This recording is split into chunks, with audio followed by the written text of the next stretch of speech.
सोचिए अगर अचानक आपका शहर जम जाए, तापमान 80 डिग्री सेल्सियस तक गिर गया और दुनिया की 90% से अधिक आबादी जमकर मर गई। हफ्तों की ठंड के बाद जो लोग अपने घरों में बचे हैं, उनका पानी और बिजली काट दिया गया है। खाने के लिए कुछ नहीं होने और गर्म रहने का कोई उपाय नहीं होने के कारण हर कोई भूखा मरता है। हमारा नायक एकमात्र ऐसा व्यक्ति है जिसने दुनिया के अंत की तैयारी की है और उसका जीवन आरामदायक है। और जो लोग उसकी कीमत वहन कर सकते हैं, उनके लिए वह थोड़ा भोजन उपलब्ध करा सकता है। उसकी कीमत बहुत ज्यादा है। कुछ ठीक से शुरू नहीं हुआ। सच तो यह है कि वर्ष 2050 में एक तारे के विस्फोट के कारण पृथ्वी हिमनद में प्रवेश कर गई। झांग जी ने वॉलमार्ट के गोदाम में काम किया और इस तरह ढेर सारा खाना इकट्ठा करने में कामयाब रहे। सर्वनाश में जिस लड़की को वह पसंद करता था, वह पड़ोसियों के एक समूह के साथ उसके घर में घुस गई और अलका खाना चुरा लिया। वह स्वीकार करती है कि उसने दरवाजा खोलने के लिए उसे धोखा दिया था। अपनी मृत्युशैया पर झांग जी ने कसम खाई कि यदि वह उसे नरक में ढूंढ सका तो वह अपना बदला लेगा। किसी कारण से वह सब कुछ घटित होने से 3 महीने पहले समय पर लौट आता है। आश्चर्यचकित होकर वह कसम खाता है कि वह अब लड़की का आशिक नहीं बनेगा, उन लोगों से बदला लेगा जो इसके लायक हैं और अपने पड़ोसियों को पीड़ित होते देखने के साथ साथ इसका आनंद भी उठाएगा। कड़ाके की ठंड आने में अभी 3 महीने बाकी हैं। उसकी प्राथमिकता दुनिया के अंत से पहले अपनी जरूरत की हर चीज जमा करना और एक सुरक्षित घर बनाना है। जैसे ही उसने सोचा कि अपनी योजना कैसे शुरू की जाए, एक चमकदार रोशनी उसकी आंखों से होकर गुजरती है और अंधेपन के बजाय उसे पता चलता है कि वह चीजों को गेम इन्वेंट्री की तरह एक अलग आयाम में भेज सकता है। उनका विचार यहाँ भोजन का एक पूरा सुपरमार्केट जमा करना है ताकि उन्हें वर्षों तक भोजन और पेय के बारे में चिंता न करनी पड़े। यह सोचते हुए कि वह 3 महीनों में कितना अच्छा भोजन नहीं खा पाएगा, झांग जी खुद को सामान देने के लिए एक लग्जरी रेस्तरां में जाता है, 50,000 कोरियाई वॉन खर्च करता है और यह सब अपने क्रेडिट कार्ड पर डालता है क्योंकि 3 महीनों में अब उसका परेशानियां खत्म हो जाएंगी। लड़की फैन युकिंग, जिससे वह वर्षों से प्यार करता था और कभी उसके साथ नहीं जा सका और जिसने अपने पिछले जीवन में उसे धोखा दिया था, अपने दोस्त के साथ उसने देखा कि वह एक लग्जरी रेस्तरां में गया था। उसकी सहेली कहती है कि वह भाग्यशाली है क्योंकि यह हारा हुआ व्यक्ति उसके लिए सब कुछ करता है और उसे अब अमीर होना चाहिए। फैंग युक्विन ने मेरे पिछले जीवन में निर्दोष और कुंवारी होने का नाटक किया और अंत में मेरे पास जो कुछ भी था वह सब चुरा लिया, यहाँ तक कि आपकी बाहें भी। अभी मैं उस कुतिया को यही मारना चाहता हूँ, लेकिन इससे मुझे जेल हो जाएगी। मुझे कुछ करने के लिए दुनिया के अंत तक इंतजार करना होगा। झांग जी ने अपना बैंक कार्ड दिखाते हुए पूछा, क्या आप सुपरमार्केट में खरीदारी के लिए जाना चाहते हैं? वह उन दोनों का उपयोग सब कुछ ले जाने के लिए करता है और दिखाता है कि अब उसके पास पैसा है और वे कुछ लाभ कमाने की उम्मीद में खुशी से स्वीकार करते हैं। वे पूछते हैं, इतना भोजन क्यों? और नायक कहता है, आप कभी नहीं जानते कि कब सर्वनाश हो जाए और तैयार रहना अच्छा है। दोनों अवसरवादियों की शिकायत है कि उसके पास कुछ भी नहीं है और वे उस पर बहुत बड़ा उपकार कर रहे हैं। अब झांग जी ने उन्हें एक शानदार रात्रि भोज दिया है, जैसा कि उसने पहले खाया था। अंदर ही अंदर ठंडे स्वर में हंसते हुए झांग जी उस समय का इंतजार कर रहा है जब उनके साथ बहुत अच्छा व्यवहार करने की उसकी बारी है। मैं भी उसका इंतजार कर रहा हूँ। बाजार से बाहर निकलने पर उसकी चाची लिन अपने पोते के साथ कहती है, तुम यह सब अकेले नहीं खा सकते, कुछ अपनी मौसी को दे दो। इतना कहने के बाद 5 साल का पोता उनका शॉपिंग कार्ट चुरा लेता है। झांग जी इसे वापस ले लेता है। क्षमा करें, मैं यह सब अकेले ही खा लूंगा। बच्चा झांग जी को कोसते हुए नखरे दिखाने लगता है, यदि तुमने ऐसा जारी रखा तो मैं तुम्हारी दांत तोड़ दूंगा। बच्चा तुरंत रोने लगता है। आंटी लिन पूछती है कि वह क्या कर रहा है। एक वयस्क एक बच्चे से लड़ रहा है और कहती है कि वह चॉकलेट खरीदेगी, वह बाद में पैसे ट्रांसफर कर देगी। वह अपना QR कोड दिखाता है और कहता है कि बाद में नहीं, अभी उसकी बूढ़ी औरत, इसे अभी दे दो या इसे खरीदने के लिए बाजार जाओ। वह आंटी लिन को नाराज छोड़कर चला जाता है। घर पहुंचकर फैन युक्विन ने उसे आंख मारी और दोनों ने उससे कहा कि वह उनके बारे में न भूले। मैंने उन कुतियाओं के चेहरे पर दरवाजा पटक दिया। दोनों को दूर भेजने के बाद झांग जी ने अल द्वारा खरीदा गया भोजन भंडारण स्थान में रख दिया, यह देखने के लिए कि क्या यह समय के साथ खराब हो जाता है। उसे अभी भी बहुत कुछ करना है, हीटिंग उपकरणों और चिकित्सा आपूर्ति के साथ एक अभेद्य किले का निर्माण करना है। यह भी बहुत अच्छा होगा यदि उसे कुछ हथियार मिल सके। हिमयुग आने में अभी 3 महीने बाकी हैं। तब तक उसे जितनी जल्दी हो सके अपना सब कुछ बेचना होगा और अधिक प्राप्त करना होगा। अगले दिन भंडारण स्थान को देखते हुए वह भोजन की ताजगी की जांच करता है और उसे पता चलता है कि जीवित प्राणियों को संग्रहित नहीं किया जा सकता है, लेकिन भोजन उतना ही ताजा रहता है जितना उसने भंडारण के समय रखा था। यह जानकर झांग जी ने अपना फोन उठाया और सर्वश्रेष्ठ स्थानीय रेस्तरां से संपर्क किया और डिलीवरी के लिए 500 पूर्ण भोजन का ऑर्डर दिया। उन्होंने समझाया कि वह 3 दिन 3 रात की दावत की मेजबानी करेंगे, इसलिए उन्हें बहुत अधिक भोजन की आवश्यकता है। उनका अगला कदम अपनी संपत्ति का दस्तावेज ढूंढना और अपने अपार्टमेंट को गिरवी रखने के लिए बैंक जाना था। यह मानते हुए कि सर्वनाश के बाद पैसा बेकार कागज बन जाएगा, झांग जी ने अपने अपार्टमेंट को संपार्श्विक के रूप में ऋण लेने का फैसला किया। 3 महीने में वह इस लोन का भुगतान कर देंगे। प्रबंधक ने चेतावनी दी कि ब्याज दर थोड़ी अधिक होगी, लेकिन यह सुनकर झांग जी ने अपने हाथ रगड़े, यह संकेत देते हुए कि ब्याज दरें अधिक होने से कोई फर्क नहीं पड़ता। उसे 9 मिलियन युवा मिले और वह 3 महीने में 30 मिलियन युवा का भुगतान करेगा या अपना घर और कार खो देगा। इसके बाद वह सर्वश्रेष्ठ सुरक्षा कंपनी के पास गया। एक व्यवसाय प्रबंधक ने संपर्क किया और पूछा कि क्या उसे सहायता की आवश्यकता है। झांग जी ने सर्वनाश के लिए एक सुरक्षित घर बनाने का अपना विचार साझा किया। व्यवसाय प्रबंधक ने नायक के चयन के लिए विभिन्न योजनाएं प्रस्तुत की, लेकिन वह प्रस्तुत योजनाओं से संतुष्ट नहीं था। उन्होंने घोषणा की कि घर को विमानन सामग्री से मजबूत किया जाना चाहिए। बालकनी में वायु निस्पंदन प्रणाली और 360 डिग्री ब्लाइंड स्पॉट मुक्त निगरानी प्रणाली जोड़ने के अलावा बुलेट प्रूफ ग्लास का उपयोग किया जाना चाहिए। सामने का दरवाजा बैंक तिजोरी के दरवाजे के समान सामग्री से बना होना चाहिए। अतिरिक्त क्यों? उसने प्रबंधक से कुछ हथियार प्राप्त करने का रास्ता खोजने को कहा। व्यवसाय प्रबंधक इन नवीनीकरणों और हथियारों की आवश्यकता से आश्चर्यचकित था। उसे हथियारों के अलावा सब कुछ मिल सकता था। झांग यी ने निष्कर्ष निकाला कि यह घर को एक किले में बदल देगा। अंतिम योजना की लागत 8 मिलियन युआ थी और जमा राशि का भुगतान करने के बाद उन्होंने उन्हें तुरंत काम शुरू करने के लिए कहा। इसके बाद उसे आत्मरक्षा के लिए कुछ हथियार प्राप्त करने की आवश्यकता थी। उसने एक शिकार क्लब के मालिक को बुलाया और हथियार के रूप में कुछ क्रॉसबो प्राप्त करने में कामयाब रहा। जैसे ही वह घर लौटा, उसने जो 500 पूर्ण भोजन का ऑर्डर दिया था वह भी कई ट्रकों में आ गया। इसने आस पड़ोस के कई लोगों का ध्यान आकर्षित किया क्योंकि वे एक 5 सितारा होटल के डिलीवरी ट्रक थे जिनकी कीमत कम से कम 1 मिलियन युआ या उससे अधिक होगी। कुछ समय बाद झांग यी का घर भर गया। बिना समय बर्बाद किए उसने सब कुछ भंडारण स्थान में रख दिया। मूलतः क्यों? उसे अपने जीवन के कई वर्षों तक भोजन के बारे में चिंता करने की आवश्यकता नहीं होगी। अगले दिन सुरक्षा कंपनी के कर्मचारी सुरक्षित घर का निर्माण शुरू करने आए। इस दृश्य ने कई पड़ोसियों का ध्यान आकर्षित किया जिन्होंने झांग यी का मजाक उड़ाते हुए पूछा कि क्या उसने गलत दवा ली है। हालांकि उन्होंने इसकी परवाह नहीं की क्योंकि उनका मानना था कि जब अंत आएगा तो उन्हें पता चल जाएगा कि मजाक कौन कर रहा था। इसके बाद झांग यी उस कंपनी के मैनेजर के पास गया जहां वह काम करता था और दवा की आपूर्ति का एक हिस्सा खरीदा और बाजार मूल्य से दोगुनी कीमत की पेशकश करते हुए सब कुछ खरीदने को प्राथमिकता दी, यहाँ तक कि जो पहले से ही अन्य कंपनियों को बेचा गया था। फिर उसने इन चीजों को थोड़ा थोड़ा करके घर पहुंचाया। उनकी हालिया संग्रहण गतिविधियों ने फैन यूकिंग का भी ध्यान आकर्षित किया, जिन्होंने पूछा कि क्या कुछ होने वाला है। उन्होंने उल्लेख किया कि वह हाल ही में उनके बारे में बहुत कुछ सोच रही थी। नायक फैन यूकिंग की नकली चिंता का जवाब नहीं देना चाहता था, जिससे वह नाराज हो गई। झांग यी, वह बेकार लड़की जो उसके कहे अनुसार सब कुछ करती थी, उसने अचानक उसे अनदेखा करना शुरू कर दिया।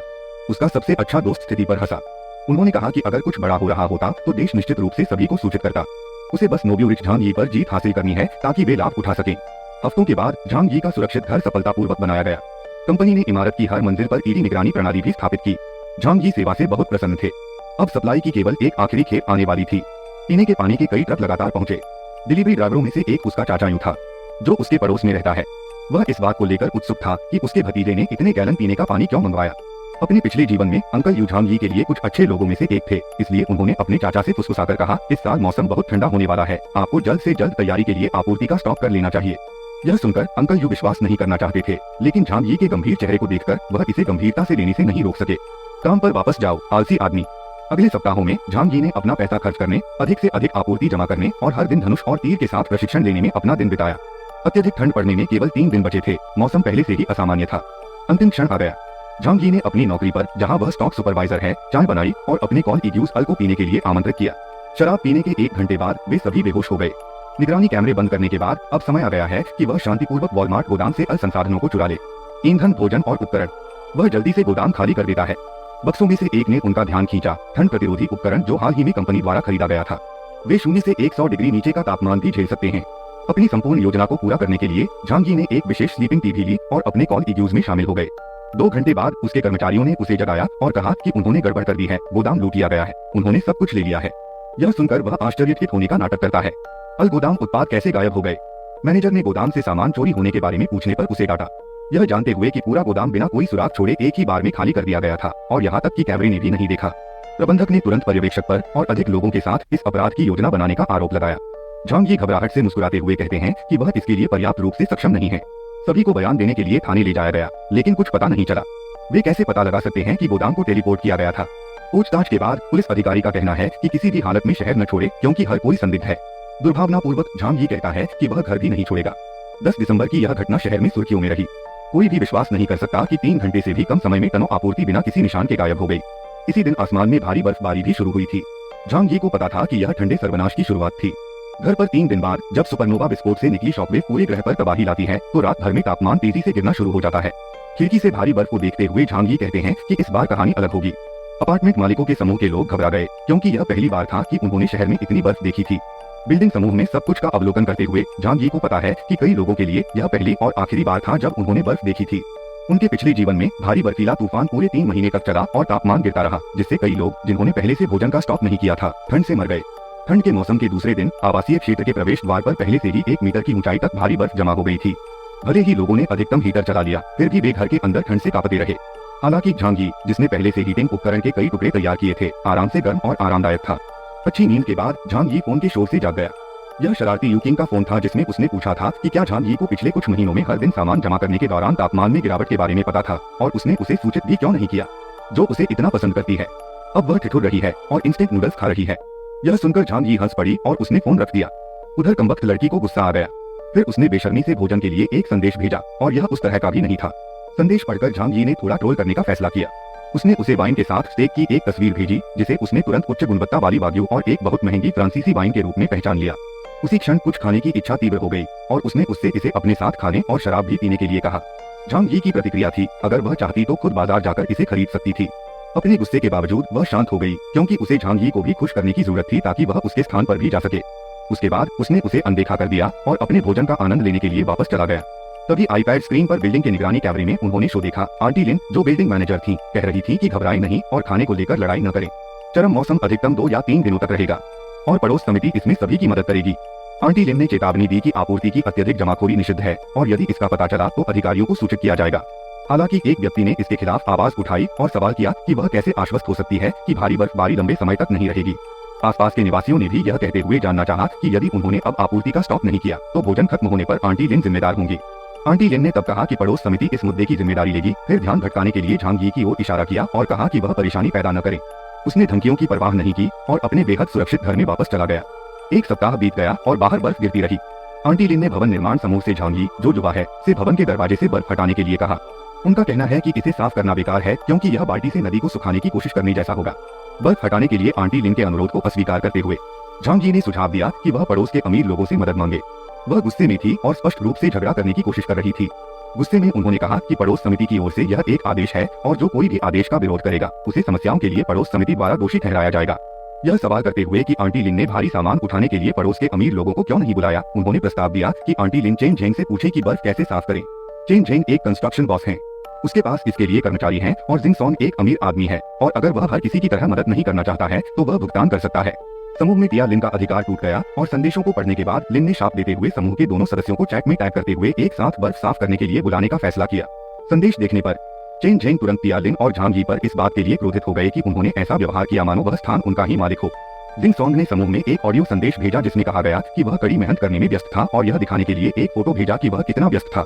टिया लिन अमीर आदमी की प्रतिक्रिया से क्रोधित थी लेकिन उसने कुछ भी सवाल नहीं किया। उसने बस झांग यी पर यह भ्रम पैदा करने का आरोप लगाया। झांग यी ने चिंता नहीं की और बाकी को नजरअंदाज कर दिया। टिया लिन इतनी गुस्से में थी कि उसने शिकायत करने के लिए झांग यी को व्यक्तिगत रूप से बुलाया।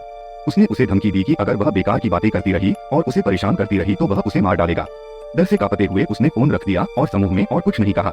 जब वह खाना खा रहा था, सामने के दरवाजे से एक तेज आवाज आई और चेन झेंग बाहर चिल्लाया, आप चैट में बहुत ऊंचे और शक्तिशाली अभिनय कर रहे थे, दूसरों को समूह में मेरे खिलाफ खड़ा कर रहे थे। मैं तुम्हें अब मारने जा रहा हूँ। पंत। झांग यी ने अपना धनुष पकड़ लिया और दरवाजे पर चला गया जबकि चेन झेंग किक मार रहा था। उसने जादुई ढंग से दरवाजा खोलकर निशाना साधते हुए पूछा कि कौन पहले किसको मारेगा। झांग यी ने चेन झेंग की पिंडली पर तीर मारा।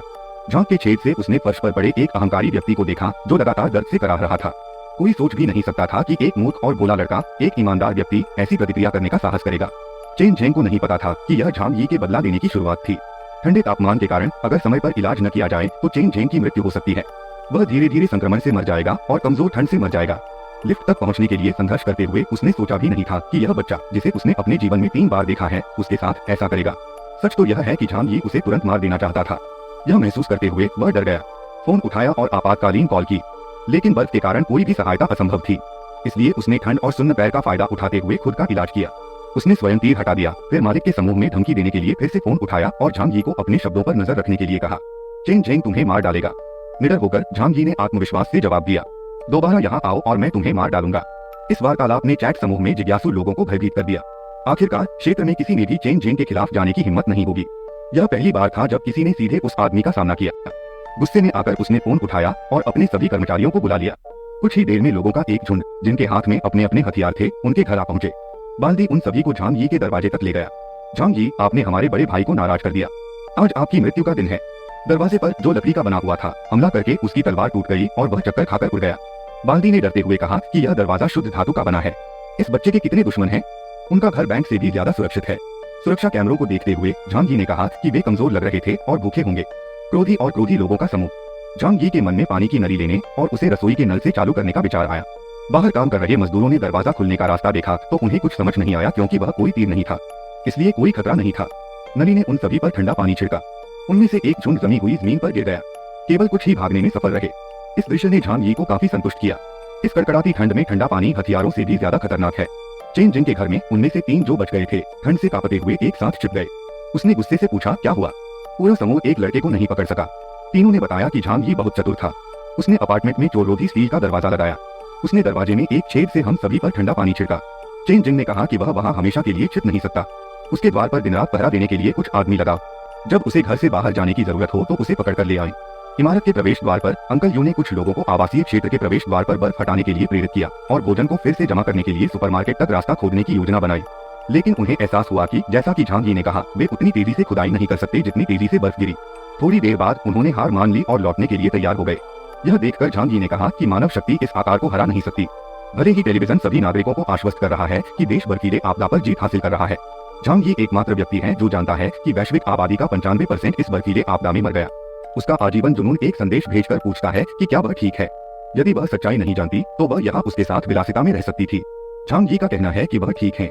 वह कहती है कि उसके पास खाना खत्म हो गया है और उसे याद दिलाती है कि उसने बहुत सारा सामान खरीदा है।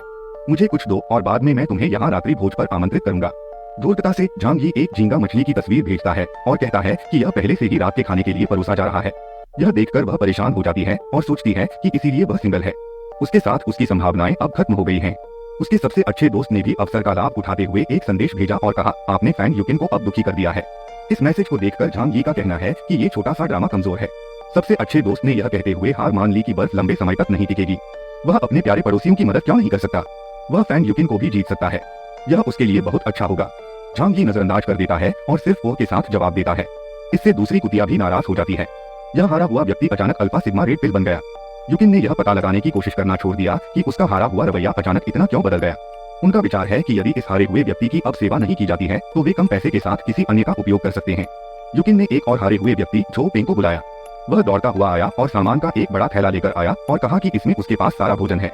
इससे पहले कि यूकिन किसी अन्य मूर्ख को मूर्ख बना सके, उसके दोस्त ने उसके चेहरे पर दरवाजा पटक दिया। कुतिया की अभिव्यक्ति से उसे कोई परवाह नहीं थी। वह बस उसे नजरअंदाज करने के लिए झांग जी से बदला लेने के बारे में सोच रही थी। इस अतिरिक्त बैग के साथ 5 दिन बीत गए और बर्फ बढ़ती रही। असली नाटक शुरू होने का इंतजार करते हुए चिकन का एक टुकड़ा खाते समय बिजली कट जाने से सभी इमारतें अंधेरे में थीं। जल्द ही पड़ोसी अपने घरों से बाहर आने लगे और एक दूसरे से पूछने लगे कि क्या उनके पास बिजली है। अब पानी और बिजली बंद होने से हीटर काम नहीं कर रहे हैं। इतनी ठंड हो रही थी कि अंदर कंबल के नीचे दम तोड़ दिया जाए। चिकन खत्म करने से पहले झांग जी अपने दांत निकाल रहा था और जनरेटर चालू कर रहा था जो उसने पहले खरीदा था। यह चोरी हो गई क्योंकि उसने गोदाम में भी ऐसा किया था। पड़ोस समिति की सदस्य आंटी लिन अपने पोते को पकड़ते हुए कांप रही हैं। उसने कभी नहीं सोचा था कि बर्फीला तूफान इतने लंबे समय तक चलेगा। ग्रुप में एक मैसेज आता है कि सिर्फ उसके पास है। कोई कह रहा है कि यह एक वैश्विक बर्फीला तूफान है जो हर 1 लाख वर्षों में एक बार आता है।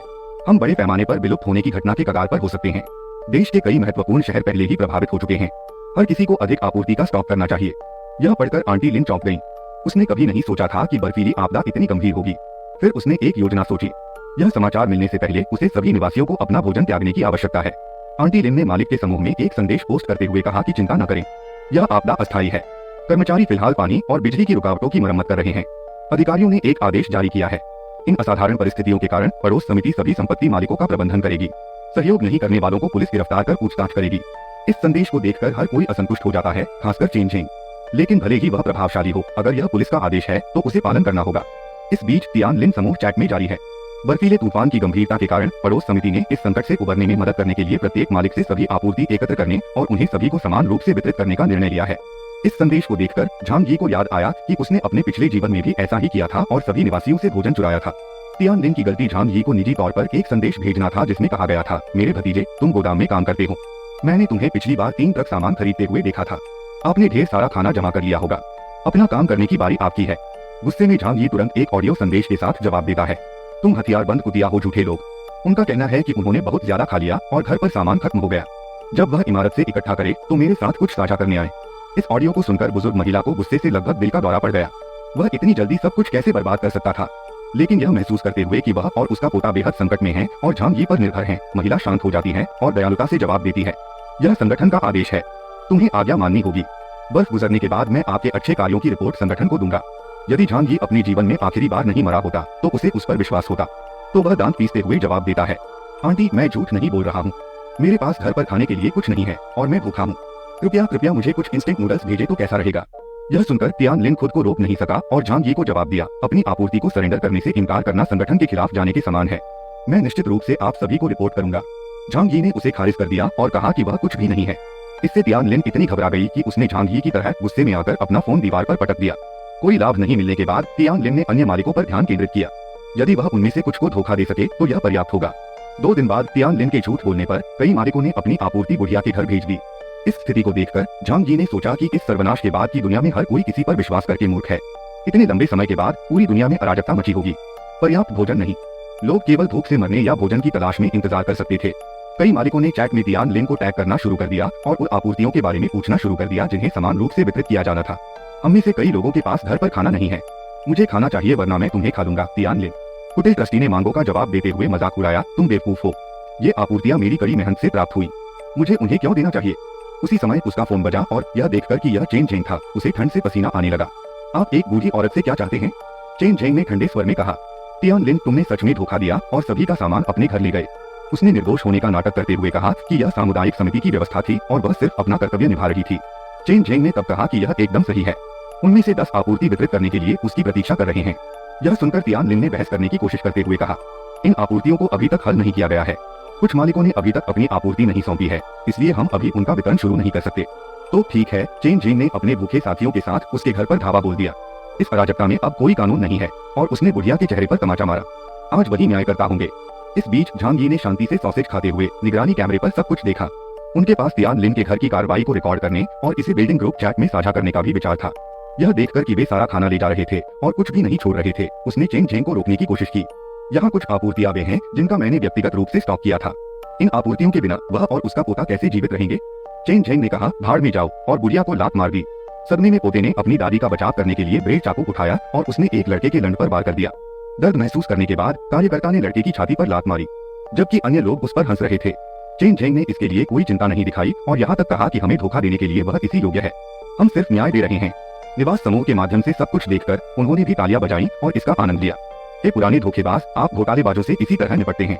उन्होंने चेन झेंग को धन्यवाद दिया। इन संदेशों को देखकर झांग यी ने कहा कि ये बेवकूफ असली समस्या को नहीं समझते हैं। आज चेन झेंग ने बूढ़ी महिला लिन के घर पर आक्रमण किया, कल वह आप पर आक्रमण कर सकता है, लेकिन चूंकि यह सब झांग यी के लिए जोखिम का प्रतिनिधित्व नहीं करता है, उनका कहना है कि उन्हें इसकी परवाह नहीं है। उसका स्टील का दरवाजा इन लोगों के हाथ में कभी नहीं आएगा। थोड़ी देर बाद तियान लिन निवास समूह में मदद मांग रहा था। क्या किसी के पास हेमोस्टैटिक दवाएं, घाव की दवाई और एंटीबायोटिक्स हैं? मेरे पोते को चेन झेंग ने गोली मार दी थी। पोते की सर्जरी के लिए डॉक्टर शियाओबो को तत्काल इन दवाओं की जरूरत है। यह सुनकर झांग यी की आंखें चौड़ी हो गईं। डॉक्टर जियाओबो अपने पिछले जीवन में एक दयालु डॉक्टर थे। यहाँ हम देखते हैं कि उसकी आंखें अलग अलग दिशाओं में क्यों घूमती हैं। तियान लिन ने दवा के लिए अपील की और इसे प्रदान करने के इच्छुक किसी भी व्यक्ति के प्रति आभार व्यक्त किया, लेकिन उसे आवाज से केवल शांति मिली। कोई भी विश्वास या मदद नहीं करना चाहता था। झांग यी ने यह देखकर सोचा कि यह अवश्य ही कर्म होगा। बाहर बर्फीला तूफान 1 सप्ताह से अधिक समय तक चला। बर्फ से लगभग हर चीज अस्त व्यस्त हो गई और पूरा भूतल ढक गया। यदि लड़के को डॉक्टर ने बचा भी लिया तो क्या वह भोजन के बिना जीवित रहेगा? कई लोगों ने समाचारों से सुना है कि यह एक वैश्विक बर्फीला तूफान था जो हर 1 लाख वर्षों में एक बार आता है। पूरी दुनिया लगभग बर्फीले तूफान में दब गई थी। कुछ उत्तरी शहरों में तापमान 100 डिग्री सेल्सियस से भी कम हो गया। कई निवासियों ने, जिन्होंने दक्षिण की ओर जाने की कोशिश की, रास्ते में ही ठिठुर कर मर गए। निवास समूह में तियान लिन ने फिर से मदद मांगना शुरू कर दिया। मेरा प्यारा पोता 2 दिन से भूखा है, वह तो अभी बच्चा है, क्या आप वहाँ बैठकर उसे मरते हुए देखेंगे? वह आपूर्ति के लिए भुगतान करने को तैयार थी। यह देखकर निवासियों ने $2000 में इंस्टेंट नूडल्स के पैकेट बेचना शुरू कर दिया और फिर उन्होंने उसके पोते की मदद की। झांग यी को हमेशा की तरह सब कुछ देखकर यह मनोरंजक लगा। लोग अपने सामने आने वाले सर्वनाश को नहीं समझते, जल्द ही उन्हें पैसे खाने पड़ेंगे। एक अमीर व्यक्ति और चीजों के बारे में जानकार होने के नाते जिंगजोंग ने उन सभी से भोजन खरीदना शुरू कर दिया जिन्होंने इसे बहुत सारे पैसे में बेचा था। वह अच्छी तरह जानता था कि इस सर्वनाशकारी दुनिया में आप पैसा नहीं खा सकते। एक अकेली माँ ने ग्रुप में मदद की अपील भी की। उसकी बेटी भूख से मरने वाली थी और उसे उम्मीद थी कि हर कोई उसकी मदद कर सकता है। झांग यी का कहना है कि पिछले जन्म में यह महिला अपनी बेटी के साथ लंबे समय तक जीवित रही, इसलिए यह सब अच्छा है। ठंड को 10 दिन हो गए थे। झांग यी हमेशा की तरह घर पर थे, आराम का आनंद ले रहे थे। इसी समय फोन की घंटी बजी। यह देखकर कि यह कौन था, वह हंसा। उन्होंने वीडियो कॉल खोला और कहा कि वे पतले लग रहे हैं, तो क्या वे अच्छा खा रहे हैं? मुर्गे को देखकर उन दोनों की आंखें तुरंत नम हो गईं और उन्होंने पूछा कि उसके घर पर अभी भी इतना खाना क्यों है और इतनी ठंड में उसे पसीना क्यों आ रहा है। मजाक उड़ाते हुए वह कहता है कि उसके घर में एक चिमनी है, यह बहुत गर्म है, और वह मजाक में कहता है कि वह ताजी हवा लेने के लिए बाहर दौड़ने के बारे में भी सोच रहा है। यूकिंग ने झांग यी पर लार टपकाते हुए कहा कि वह अद्भुत है। उसने उसके साथ अंदर स्नान करने के लिए कहा। बिना कुछ सोचे समझे उन्होंने निमंत्रण अस्वीकार कर दिया और मजाक भी किया।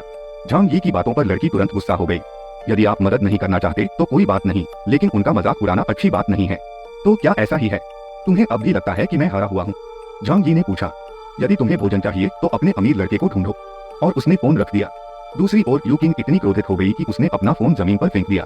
उसका हारा हुआ अब हारा हुआ नहीं था। उसके सबसे अच्छे दोस्त ने अभी भी झांग यी की प्रशंसा की। यह व्यक्ति कमाल का है, अभी उसकी जगह पर सामान का आनंद नहीं लेना उसका नुकसान है। वह उन अमीर लड़कों से बेहतर है जिनके साथ वे घूमते थे। दोनों के बीच हाथापाई हो गई क्योंकि लड़की को गूंगी कहलाना स्वीकार नहीं था। इस बीच सरकार ने बर्फीली आपदा की खबर छिपाना बंद कर दिया और एक टीवी घोषणा जारी की। सभी की बिजली की जरूरतों को पूरा करने के लिए बिजली की आपूर्ति केवल रात में उपलब्ध होगी और फिर भी वोल्टेज केवल कम शक्ति वाले उपकरणों के लिए पर्याप्त होगा। वर्तमान में सभी प्रमुख बिजली संयंत्र बंद हैं और बिजली दुर्लभ है। हर किसी को अपने सेल फोन और 1 या 2 लैंप का ही उपयोग करना चाहिए। कोई विद्युत शावर नहीं।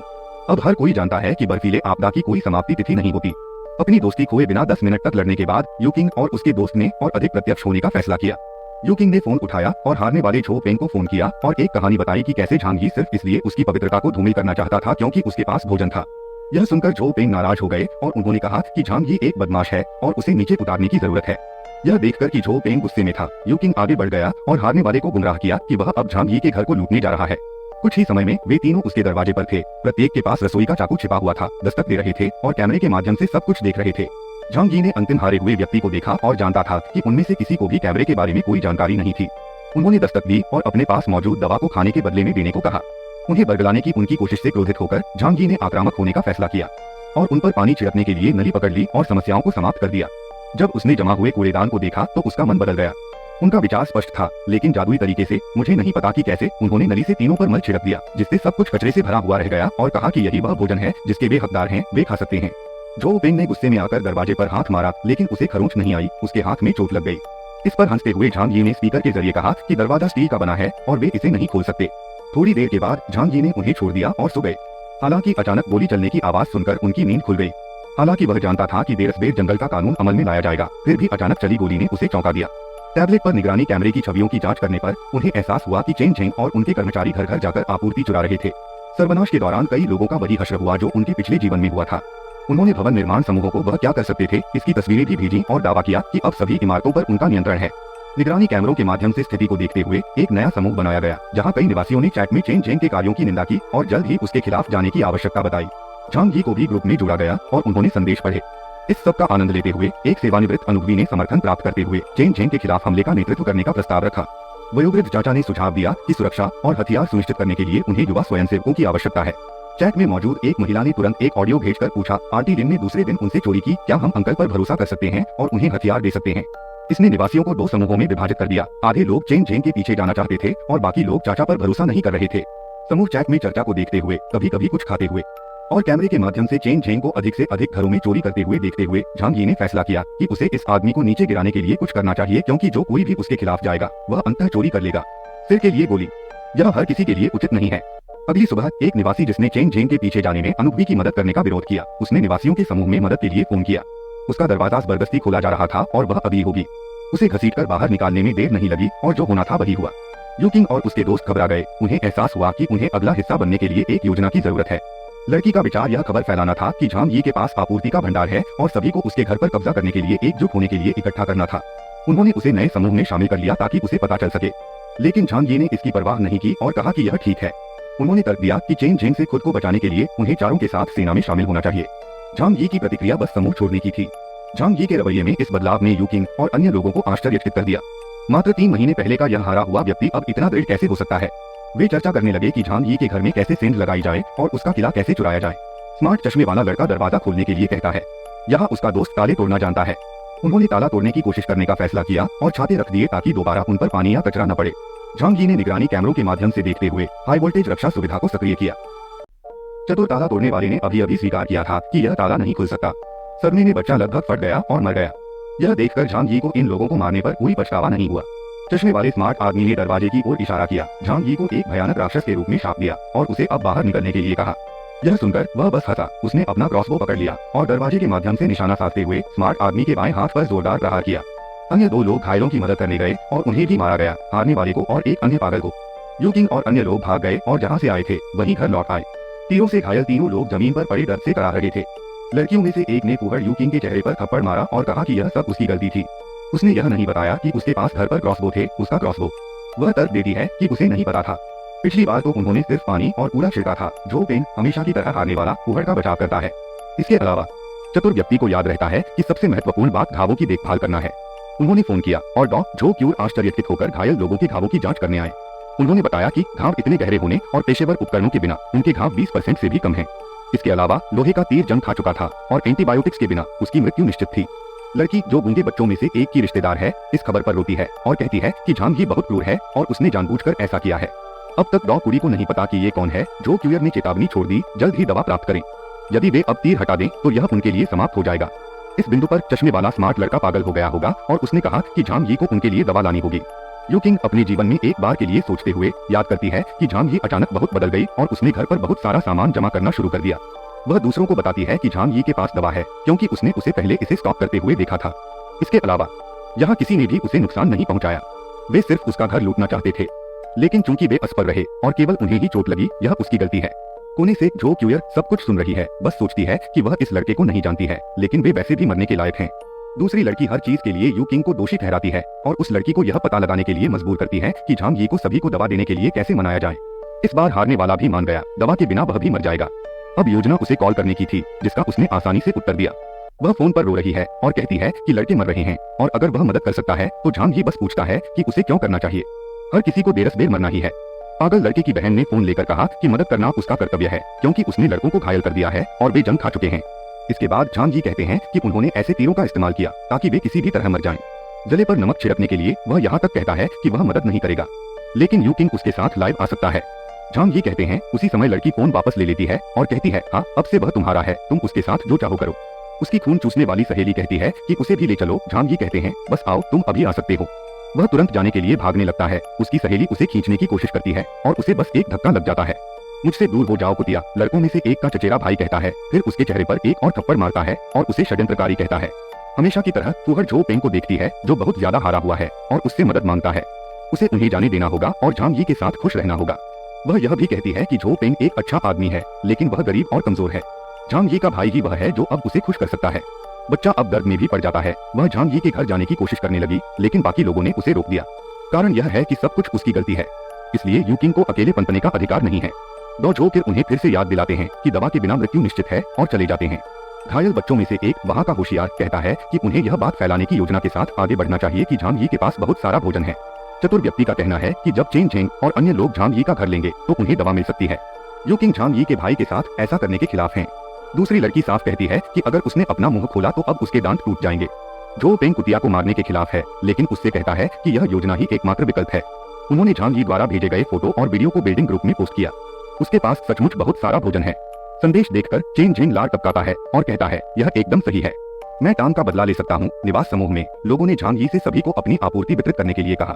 दूसरों ने केवल एक समय का भोजन मांगा। आंटी लिन ने भोजन मांगा और समूह में एक अन्य माँ ने उसे अपने बेटे का गॉडफादर बनने के लिए कहा। इन अनुरोधों को देखते हुए झांग जी समूह को एक ऑडियो संदेश भेजता है। मैं सुनने वालों को खा रहा हूँ। उसने सच में कहा कि वह जानवरों को खाना नहीं खिलाएगा और किसी की मदद भी नहीं करेगा। उन सभी को नजरअंदाज करते हुए झांग जी खिड़की के बाहर गिरती बर्फ को देखता है और सोचता है, हर दिन घर पर रहना उबाऊ है, घूमने के लिए स्नोमोबाइल स्टोर का उपयोग करना अच्छा रहेगा। अचानक फोन पर डॉ जो कीर का एक संदेश आता है। वह कहती है कि उसकी दवा और खाना खत्म हो गया है और अगर वह बातचीत करना चाहता है। अपने पिछले जीवन में वह मर गई क्योंकि उसने अपना आखिरी भोजन एक भूखे बच्चे की मां को दिया था और वह भूख से मर गई थी। झांग जी उन्हें एक अच्छे इंसान के रूप में याद करते हैं, लेकिन कहते हैं कि महिला जितनी होशियार होगी वह उतनी ही खतरनाक होगी। झांग जी कोई भी मौका नहीं छोड़ना चाहता और दोबारा मरना नहीं चाहता। उन्होंने उत्तर दिया, मैं आपूर्ति प्रदान कर सकता हूँ, लेकिन आपको उनके लिए कुछ व्यापार करना होगा। संदेश देखकर जो कीर कहता है कि वह उसके साथ परामर्श में भाग लेने के लिए उसे भोजन दे सकता है। देखो वह कितनी प्यारी है, सोच रही है कि वह इस लड़के को जानती भी नहीं है और अब झांग जी का कहना है कि इसके बजाय वह दवा और भोजन उपलब्ध करा सकता है, लेकिन उसे उस पर एक एहसान करने की जरूरत है। झांग जी चाहता है कि वह उसका जासूस बने और उसे निवासियों की योजनाओं के बारे में सूचित करे। सौदा यह है कि इसे स्वीकार करना या न करना, यह उसकी पसंद है कि वह भीड़ का अनुसरण करे और हर किसी की तरह मर जाए या उसके पक्ष में खड़ा हो। वह एक पल के लिए सोचती है कि क्या यह सही है, लेकिन स्वीकार करने का फैसला करती है। पहला कदम उठाया गया है दोस्तों। हमारे झांग जी के पास बहुत सारा भोजन है, लेकिन उसके पास भोजन की कमी है ना? तभी चश्मे वाले चतुर व्यक्ति ने अंतिम धमकी भेजी। झांग जी आप कहाँ हैं? आखिरी मौका, क्या आप सामान पहुँचाएंगे या नहीं? मैसेज देखकर झांग जी ने ग्रुप में ट्रोल करते हुए कहा कि उनका खाना अभी खत्म हो गया है। घायल स्मार्ट आदमी उसे धमकी देता है और जल्द ही चेन झांग जी के बिना एक समूह बनाता है जो उसके पास मौजूद सभी चीजों को चुराने के लिए एक साथ जुड़ने की योजना बना रहा है। जो कीर और अंकल यू समूह में हैं और उन्होंने झांग जी को इसके बारे में चेतावनी देने का फैसला किया। इसके साथ ही झांग जी को यकीन है कि डॉ जो कीर उनके साथ सहयोग कर रहे थे। झांग जी ने उससे कहा कि उसके पास अपना बचाव करने की योजना है, बस झुंड के साथ मत रहो।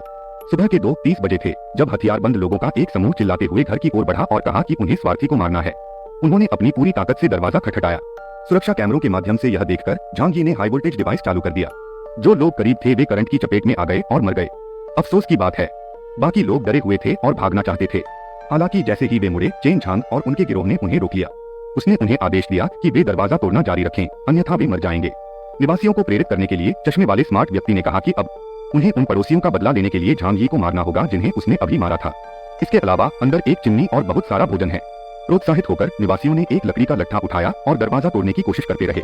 कुछ देर शराब पीने के बाद झांग यी ने उनकी मदद करने का फैसला किया। उन्होंने अपना साउंड सिस्टम निकाला, एक्शन संगीत बजाया और कहा कि यह उन्हें प्रेरित करने के लिए था। संगीत सुनकर और अधिक क्रोध के साथ 20 मिनट बाद दरवाजा केवल खरोंच था और लोग भूख और थकावट से बेहोश हो रहे थे। निवासी, जो यह भी नहीं जानते थे कि दरवाजा स्टील का बना है, हैरान थे। उनमें से एक वहां जाकर आवर्धक कांच से निरीक्षण करता है और कहता है कि यह बैंक वॉल्ट जैसी ही सामग्री है, ऐसा दरवाजा जिसे कोई टैंक भी नहीं गिरा सकता। दरवाजे के दूसरी ओर अपने क्रॉसबो के साथ झांग यी ने केवल गले पर ही निशाना साधा। वह आदमी वहां तड़प रहा था और अन्य पड़ोसी चिल्लाते हुए दौड़े कि उसके पास हथियार हैं। किसी तरह झांग यी ने उन लोगों पर हमला किया जो उसके दरवाजे की ओर भी नहीं आ रहे थे। तकनीकी रहस्य यह है कि दरवाजे के पीछे झांग यी को इसके लिए कोई अपराध बोध महसूस नहीं हुआ, केवल आत्मरक्षा महसूस हुई। चश्मे वाला वह चतुर व्यक्ति जो शांत होने के बाद बच गया, कहता है कि उसके पास एक योजना है। दरवाजा स्टील का और मोटा है, लेकिन दीवार अभी भी सीमेंट की ईंटों से बनी है। पड़ोसियों को समझ आ गया और उन्होंने दरवाजे के बगल की दीवार पर हथौड़ा चलाना शुरू कर दिया। दीवार में दरारें दिखाई देने लगीं और फिर एक झटके के साथ धात्विक ध्वनि उत्पन्न हुई। चश्मे वाला आदमी दरवाजे के किनारे लगे तीरों से डर गया और जांच करने चला गया। दीवारें भी स्टील से बनी हैं। हर कोई हैरान था, आखिर कोई दीवारों में स्टील क्यों लगाएगा। जो कोई जानता था कि यह स्थिति होने वाली है, उसने दीवारों में कई अन्य स्थानों को तोड़ने की कोशिश की और हर कोने में धातु थी। वे उसके ऊपर और नीचे वाले अपार्टमेंट में गए और जैसा कि अपेक्षित था, हर जगह धातु थी। इस दुखी आदमी के पास एक अभेद्य किला है। उपकरणों के बिना दीवार में छेद करना असंभव था। पड़ोसियों को एहसास हुआ कि झांग यी को इस तरह के जटिल किले का निर्माण करने के लिए सर्वनाश के बारे में पता होना चाहिए। हर कोई यह कहते हुए निराशा में था कि झांग यी स्वार्थी था और केवल अपने बारे में सोचता था। दो निवासियों ने एक दूसरे को भूख से देखा और एक पल के लिए एक दूसरे को खाने के बारे में सोचा, लेकिन यह बीत गया। एक पड़ोसी का कहना है कि उसे याद है कि उसके अपार्टमेंट की बालकनी कांच की बनी है। इस विचार ने सभी को फिर से उत्साहित कर दिया। अपने पड़ोसी अपार्टमेंट से लकड़ी के तख्तों का उपयोग करते हुए झांग यी शांति से बैठे रहे, जबकि सभी लोग बालकनी पर इकट्ठे थे। दुर्भाग्य से उनके लिए शीशा बुलेट प्रूफ था और वे उसे खरोंच भी नहीं सकते थे। उन्हें गर्म करने में मदद करने के लिए, क्योंकि बाहर बहुत ठंड है, झांग यी ने एक मोलोटोव कॉकटेल लिया और उसे दीवार के एक छेद में फेंक दिया, जो जल्द ही छत से उनके सिर पर गिर गया। तत्व की दृष्टि से यह एक क्षण का आतंक था और फिर कई दर्द का पूरी तरह से आग पकड़ने वाला। वह तड़पकर बालकनी से कूद गया। आग फैल गई और बाकी सभी को ठंड से बचाया गया, जबकि झांग यी सब कुछ देख रहा था। अन्य लोगों ने अगले दरवाजे वाले अपार्टमेंट में वापस जाने की कोशिश की, हालांकि खुद के जलने के डर से दूसरों ने उन्हें ऐसा नहीं करने दिया। वे तख्तों से गिर गए और जो नहीं गिरे उनमें से किसी ने थोड़ा गर्म होने का अवसर लिया। थोड़ी देर के बाद पश्चाताप करने वाले निवासी भोजन की भीख मांगते हुए शीशे के सामने उसकी बालकनी में लौट आए। अपने पिछले जीवन की तरह उन्होंने खाया। उन्हें उन पर दया भी नहीं आती। उन्हें लार टपकाते देख हेस ने उन्हें गर्म पास्ता दिखाया, यहाँ तक कि वह इसे उनके ठीक सामने एक मेज पर भी रख देता है। तब झांग यी ने उनसे कहा कि जो कोई भी चेन झेंग का सिर लाएगा, उसे 1 सप्ताह तक भोजन मिलेगा। यह सुनकर हर कोई पड़ोसी अपार्टमेंट में चेन झेंग की ओर उत्सुकता से देखने लगा। यहाँ तक कि जो लोग उसके पीछे थे, उन्होंने भी झांग यी की बातें सुनी। चेन झेंग को मारने का मतलब है 1 हफ्ते तक खाना पीना। चेन झेंग ने सबकी नजरों के सामने दरवाजा भी बंद कर दिया, लेकिन इससे पहले कि वह करीब आता, उसके आदमियों और हाथ में मौजूद बंदूक ने उसे रोक दिया। इस बिंदु पर झांग यी ने मालिक के समूह में इनाम नोटिस डाल दिया। जो कोई भी चेन झेंग को मार सकता था, उसे 1 सप्ताह का भोजन मिलेगा। अगली सुबह दुबले पतले लोग अपने भोजन के लिए घात लगाए बैठे थे। अगर उसके पास पिस्तौल भी हो तो भी वे उसे आश्चर्यचकित कर सकते थे। चेन झेंग और उनके वफादार अनुयायियों पर पीछे से हमला किया गया, लेकिन नतीजा यह हुआ कि दोनों जमीन पर गिर पड़े। बॉस ने उन्हें भोजन के रूप में संग्रहित करने का आदेश दिया और उसके एक आदमी ने देखा कि इस हमले में बॉस को पीठ में चोट लगी है। चेन झेंग ने जो क्यूयर को अपने घाव का इलाज करने के लिए बुलाया। जल्द ही वह ड्रेसिंग कर रही थी और उसने कहा कि यह मुफ्त नहीं है। चेन झेंग का कहना है कि वह उनके साथ खाना खा सकती हैं। यह देखकर कि जो सूप सभी लोग खाने वाले थे वह किस चीज से बना था, वह कहती है कि वह भूखा मरना पसंद करती है। चेन झेंग कम से कम यह कहती है कि वह इस इमारत में भोजन बनने वाली आखिरी व्यक्ति होंगी। उसने इस बकवास को नजरअंदाज करते हुए वहां से निकलने की कोशिश की। हालांकि चेन झेंग ने कहा कि उसके ठीक होने के बाद ही वह जा सकती है। वह कमरे के कोने में बैठी रही, जबकि पुरुषों ने झांग यी को पाने की अपनी योजनाओं पर चर्चा शुरू कर दी। यार देखो, विषम परिस्थितियों में इंसान किस हद तक आगे बढ़ जाता है। यदि चेन झेंग घायल नहीं हुआ होता और उसे अभी भी उसकी जरूरत होती, तो मुझे यकीन है कि वह और भी चीजें थोपता। आप जानते हैं। योजनाओं को सुनने के बाद उसने कहा कि वह बाथरूम जा रही है, लेकिन वास्तव में वह झांग यी को वह बताने के लिए वहां गई थी जो उसने सुना था।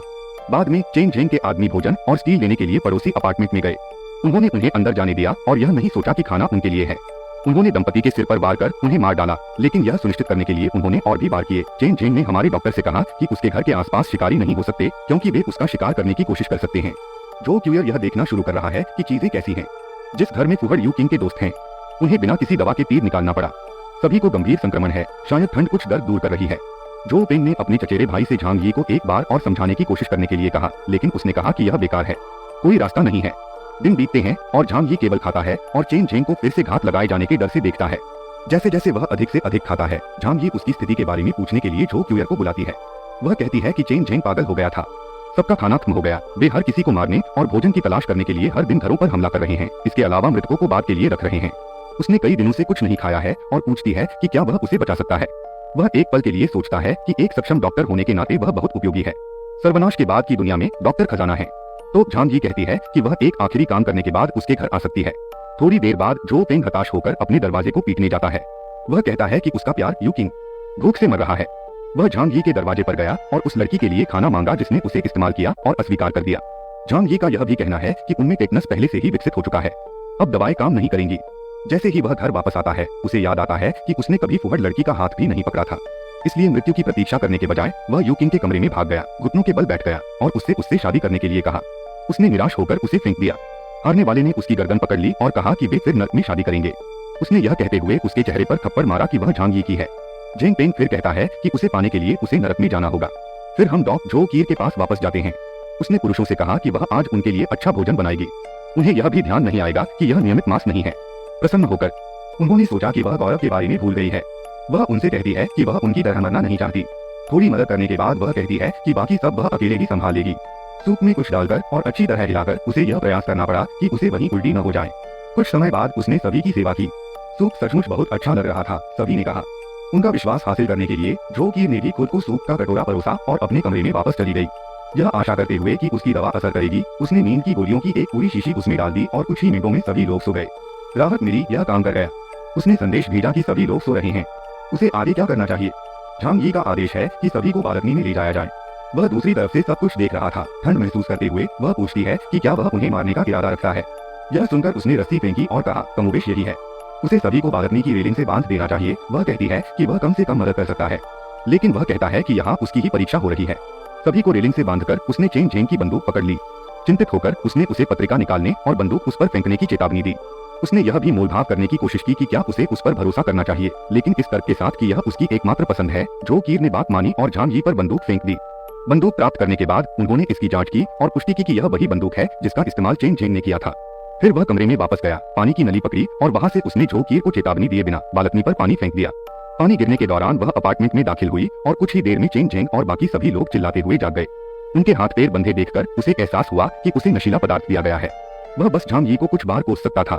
पानी के कुछ स्प्रे के बाद चेन झेंग पॉप्सिकल में बदल गया। डॉक जो कीर, जो खड़े होने में भी बहुत कमजोर हैं, कॉल करते हैं और कहते हैं कि सब कुछ हो गया। कुछ मिनटों के बाद हमारी खूबसूरत डॉक्टर झांग यी के दरवाजे पर थी और कैमरे के माध्यम से देख रही थी। हालांकि अब तक सब कुछ ठीक रहा है, वह यह सुनिश्चित करना चाहता था कि कोई जोखिम न हो। जब वह बंदूक तान रहा हो तो उसे भारी दरवाजा खोलकर अंदर आना चाहिए। आखिरकार वह अंदर घुसी और फर्श पर गिर पड़ी। बस अपार्टमेंट के अंदर की गर्मी काफी अच्छी थी। पीछे से आते हुए झांग यी कहते हैं कि यह अभी खत्म नहीं हुआ है। उसे यह सुनिश्चित करना होगा कि वे एक दूसरे से कुछ भी नहीं छिपा रहे हैं। उसे इसके बारे में आश्वस्त होना होगा और वह जानती है कि यह कैसे करना है। शर्माते हुए वह जानती है कि उसे क्या करना है। जो कीर सब कुछ उतार देती है और केवल अंडरवियर में रहती है। अब जब वह देख सकता है कि वह कुछ भी नहीं छिपा रही है, तो झांग यी ने कहा कि यह अब बिल्कुल सही है। उसे उस कमरे में ले जाया गया जहां उसे स्नान करना होगा और अपने गंदे कपड़े बदलने होंगे। जब उसने शॉवर की आवाज सुनी तो उसने मेडिकल किट से सारा सामान निकालकर जब्त कर लिया। सतर्क रहना हमेशा बेहतर होता है। एक सुखद समय के बाद जो कीर पायजामा पहनकर बाथरूम से बाहर आई। यह दृश्य झांग यी को द्रवित कर गया। उसने उससे बैठकर अपने बाल सुखाने को कहा। वह कहता है कि उसने उसे जाने दिया क्योंकि वह उसके लिए मूल्यवान है। यदि वह नियमों का पालन नहीं करेगी तो वह कोई दया नहीं दिखाएगा। उसका कमरा वही होगा, अब से तुम वही रहोगे, मेरी अनुमति के बिना तुम्हें घूमने की अनुमति नहीं है। वह परिणामों से अवगत थी। झांग यी का कहना है कि इस अराजक दुनिया में उसने जो सबसे अच्छा काम किया वह उसके साथ जुड़ना था। उनके बीच विश्वास को मजबूत करने के लिए झांग यी ने अपने रहस्य को उजागर करने और जो कीर की वफादारी सुनिश्चित करने का फैसला किया। इस घर में वह देख सकती है कि खाना नहीं है, वह हर चीज के लिए इतना तैयार रहता है। इसका कारण यह है कि उसके पास एक ऐसी शक्ति है जिसके बारे में कोई नहीं जानता। उसने उसके सामने आयामी भंडार कक्ष से रोटी ली। यदि वह उसे धोखा देती है या मार डालती है तो उसे खाना नहीं मिलेगा और वह भूखी मर जाएगी। यह देखकर उसे समझ आ गया कि झांग यी इतने आराम से कैसे रह रहा है। उसने खाना खाया और भावुक होकर रोई भी। इतनी जल्दबाजी के कारण उसका दम घुट रहा था। अब जब वह साफ सुथरी है, उसे भूख या प्यास नहीं है, तो जो कीर घर के सभी कामों के लिए जिम्मेदार होगी। इससे पहले कि वह स्वीकार कर पाती, बदमाश ने टोकते हुए पूछा कि वह और क्या पेशकश कर सकती है।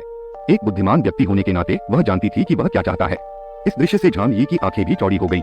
साथ और कामों में मदद के अलावा अब वे एक जोड़े भी होंगे। किसी भी जोड़े की तरह वे व्यायाम के अपने पल एक साथ बिताएंगे और हमारी खूबसूरत डॉक्टर जो कीर भरपूर भोजन करेंगी। अगले दिन जो कीर को अभी भी सोते हुए देखकर झांगी कहती है कि वह पिछली रात से बहुत थक गई होगी। जब वे घर से बाहर नहीं निकल सकते तब उनके आसपास एक महिला का होना बहुत सुखद होता है। उसने कपड़े पहने और वे नाश्ता करने चले गए। सर्वनाश से पहले की तुलना में अधिक विलासिता वाला जीवन। झांगी ने उसके लिए विशेष ठंडे कोटों में से एक फेंका। बाहर जाते हुए झांगी ने कहा कि उसे अभी भी काम करना है। उसने उसे बेसबॉल का बल्ला थमा दिया। भले ही उसने बाहर लोगों को रोकने में मदद की, अब जो कीर को वहां जाना होगा और जमे हुए शवों को नष्ट करना होगा, बिना यह बताए कि वह बिना किसी हिचकिचाहट के वहां क्यों गई, और पॉप्सिकल्स को काटना शुरू कर दिया। इस बीच झांगी ने डॉक्टर की सारी मेहनत को फिल्मा लिया। फिल्माए जाने की परवाह न करते हुए वह हथौड़ा चलाती रही। रिकॉर्डिंग का उद्देश्य इसे निवास समूह को भेजना और सभी को यह दिखाना था कि चेन जेंग, वह व्यक्ति जो सभी को आतंकित कर रहा था, अब टुकड़े टुकड़े हो गया है। उनके घरों में लोगों ने आलोचना करने या यह पूछने की भी जरूरत नहीं समझी कि डॉक्टर वहां क्यों थे। उन्होंने सिर्फ प्रशंसा की और जश्न मनाया। चीजें जिस तरह से हुई उससे खुश होकर झांगी को यूकिन से फोन आया। झांगी का कहना है कि उन्हें नहीं पता था कि वह अभी भी जीवित हैं। पागल दिखने वाली लड़की कहती है कि उसने चेन जेंग की मौत के बारे में सुना है और अब वह उसकी पत्नी बनने के लिए तैयार है और उसे जो कीर के साथ रहना चाहिए क्योंकि उसे लगा कि वह मर चुकी है। उसके पीछे उसके दोस्त लड़की को मारने के लिए तैयार थे और उन दोनों ने दूसरी तरफ से चीखें सुनी। झांगी ने इसका फायदा उठाकर उसके दिमाग को और भी खराब कर दिया। उसने जो कीर की एक तस्वीर भेजकर कहा कि वह उसकी मंगेतर थी। जब उसने नया संदेश देखा तो वह दोनों लड़कियों से मुक्त हो गई और झांगी और उसकी प्रेमिका को देखने के लिए फोन की ओर भागी। लड़की यह कहते हुए पागल हो गई कि वह झांगी को किसी से भी ज्यादा प्यार करती है। हालांकि झांगी ने उसके चेहरे पर यह कह दिया कि उसे कोई फर्क नहीं पड़ता और वह जिससे प्यार करता है वही अब उसके साथ है, और फोन रख दिया। बेचारी लड़की की सहेलियां अब यूकिन को मारना भी नहीं चाहती थीं। उनका गुस्सा इस बात पर था कि लड़की झांगी के साथ रहने जा रही है और वे एक दूसरे से पंगा ले रहे हैं, लेकिन अब वे एक दूसरे से पंगा ले चुके हैं। उसने कितना कष्ट सहा, उससे संतुष्ट होकर झांगी ने अपनी छोटी प्रेमिका से पूछा कि क्या वह बहुत क्रूर थी। वह कहती है कि वह थे या नहीं, इससे कोई फर्क नहीं पड़ता, उनके पास अपने कारण हैं। उसने भी पहली बार उसके बारे में तब सुना था जब वह दो लड़कियों की मदद करने गई थी और वे कैसे पागल लग रही थीं। यदि झांगी ने वही किया जो उसने किया तो यह सही है। सामने वाली इमारत में एक व्यक्ति ने फैसला किया कि वह अब और नहीं सह सकता और उसने इमारत से कूदने का अपना सपना पूरा करने का फैसला किया, लेकिन दोनों पर इसका कोई असर नहीं हुआ। कुछ ही देर बाद झांगी का फोन बजा। उसके चाचा यूं खुश थे। झांगी का कहना है कि यह जानकर बहुत अच्छा लगा कि वह ठीक हैं। झांगी की चेतावनी से बचाई गई आपूर्ति की बदौलत वह सब कुछ बच गया। इसके अलावा अब वह पहले से अकेली माशी दे मेई के साथ है। उनका बेटा बीमार है और उन्हें दवा की जरूरत है। सभी लोगों में से अंकल यू एकमात्र ऐसे व्यक्ति थे जिनकी झांगी मदद करते थे, इसलिए उन्होंने उनसे बाद में दवा लेने के लिए आने को कहा। जो क्यूयर को अपने चाचा के बारे में बताने और उनका जूस पीने के बाद कोई दरवाजा खटखटा रहा था। सुरक्षा कैमरों की जांच करने पर उसने देखा कि यह उसके चाचा और शीले में थे। उनके पास बस इतना ही था। उसने दरवाजा भी नहीं खोला। उसने दवा को दरवाजे के छेद से फर्श पर फेंक दिया। उसके चाचा ने मदद के लिए उसे धन्यवाद दिया, लेकिन महिला इससे भी अधिक चाहती थी। वह जानती है कि उसके पास चिमनी है और उसने अंदर आने के लिए कहा। उसके बच्चे को गर्माहट की जरूरत है। इस बिंदु पर झांगी का कहना है कि यह गड़बड़ है। वह अंकल यू को चोट नहीं पहुंचाना चाहता था, लेकिन सबसे बढ़कर सुरक्षा सबसे पहले आती है। उसने झूठ बोला कि कोयला खत्म हो गया है और अब उसके और उसकी प्रेमिका के पास गर्म रहने के लिए 7 या 8 कोट हैं। अंकल अब झांगी को परेशान नहीं करना चाहते थे, लेकिन महिला ने अंदर आने पर अधिक से अधिक जोर दिया क्योंकि अगर डॉक्टर जो क्यूयर उनके साथ थे तो वे ऐसा नहीं कर सकते थे। झांगी का तर्क था कि उसकी उससे सगाई हो चुकी है और इसीलिए वह यहाँ है। यह सुनकर वह एकदम शर्मा गई। आखिरकार अंकल यू यह सुनकर थक गए और कहा कि बस बहुत हो गया, बस दवा बढ़िया थी, उनके पास अभी भी खाना है। उन्हें दूर भेजने के बाद झांगी और भी थक गया था। अपने पिछले जीवन में यह महिला बिना कुछ लिए जीवित रही। क्योंकि इस बातचीत ने उसे थका दिया था, इसलिए वह अपनी प्रेमिका की गोद में आराम करने चला गया और शानदार नजारा देखने लगा। झांगी को लगता है कि ज़ीलिनी के आसपास होने से उसकी योजनाएं भी गड़बड़ा सकती हैं। यह कोई आश्चर्य की बात नहीं है कि जब वे घर लौटे तो चाचा पूछने आए कि वह अपने भतीजे के भरोसे का दुरुपयोग क्यों कर रही है। वह यहाँ तक कहती है कि यह सब बच्चे के सर्वोत्तम हित के लिए है, लेकिन चाचा उसे याद दिलाते हैं कि वह अपने भतीजे का एहसानमंद है। यदि वह उसे सर्वनाश से पहले भोजन बचाने के लिए नहीं कहता तो उसके पास कुछ भी नहीं होता। सहमत होने के बजाय ज़ीलिनी ने दावा किया कि झांगी ने मदद के लिए दवा नहीं दी, सब कुछ उसके लिए बाद में एहसान बटोरने के लिए था, यह कहते हुए कि झांगी एक स्वार्थी आदमी है। यह सुनकर चाचा चिल्लाए कि हर चीज की सीमा होती है। वह बूढ़ा हो सकता है लेकिन वह मूर्ख नहीं है। अगर वह उसे दोबारा बुरा कहेगी तो वह अकेली हो जाएगी। चतुर महिला ने विषय को छोड़ दिया।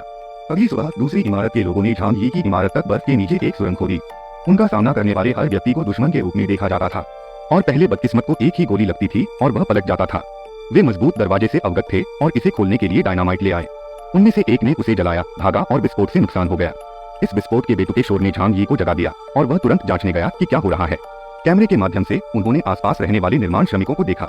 वे जांच करने आए थे। उन्हें यकीन था कि विस्फोट से दरवाजा नष्ट हो जाएगा, लेकिन कुछ नहीं हुआ। उसके पास जो कुछ था उसे छीनने के इस प्रयास से क्रोधित झांगी ने दुर्भावनापूर्वक जवाबी कार्रवाई की। एक ग्रेनेड ने उनकी ठंड की समस्या को हल कर दिया। उन सभी को गर्म करने के बाद झांगी ने सोने के लिए अपने कई का उपयोग किया।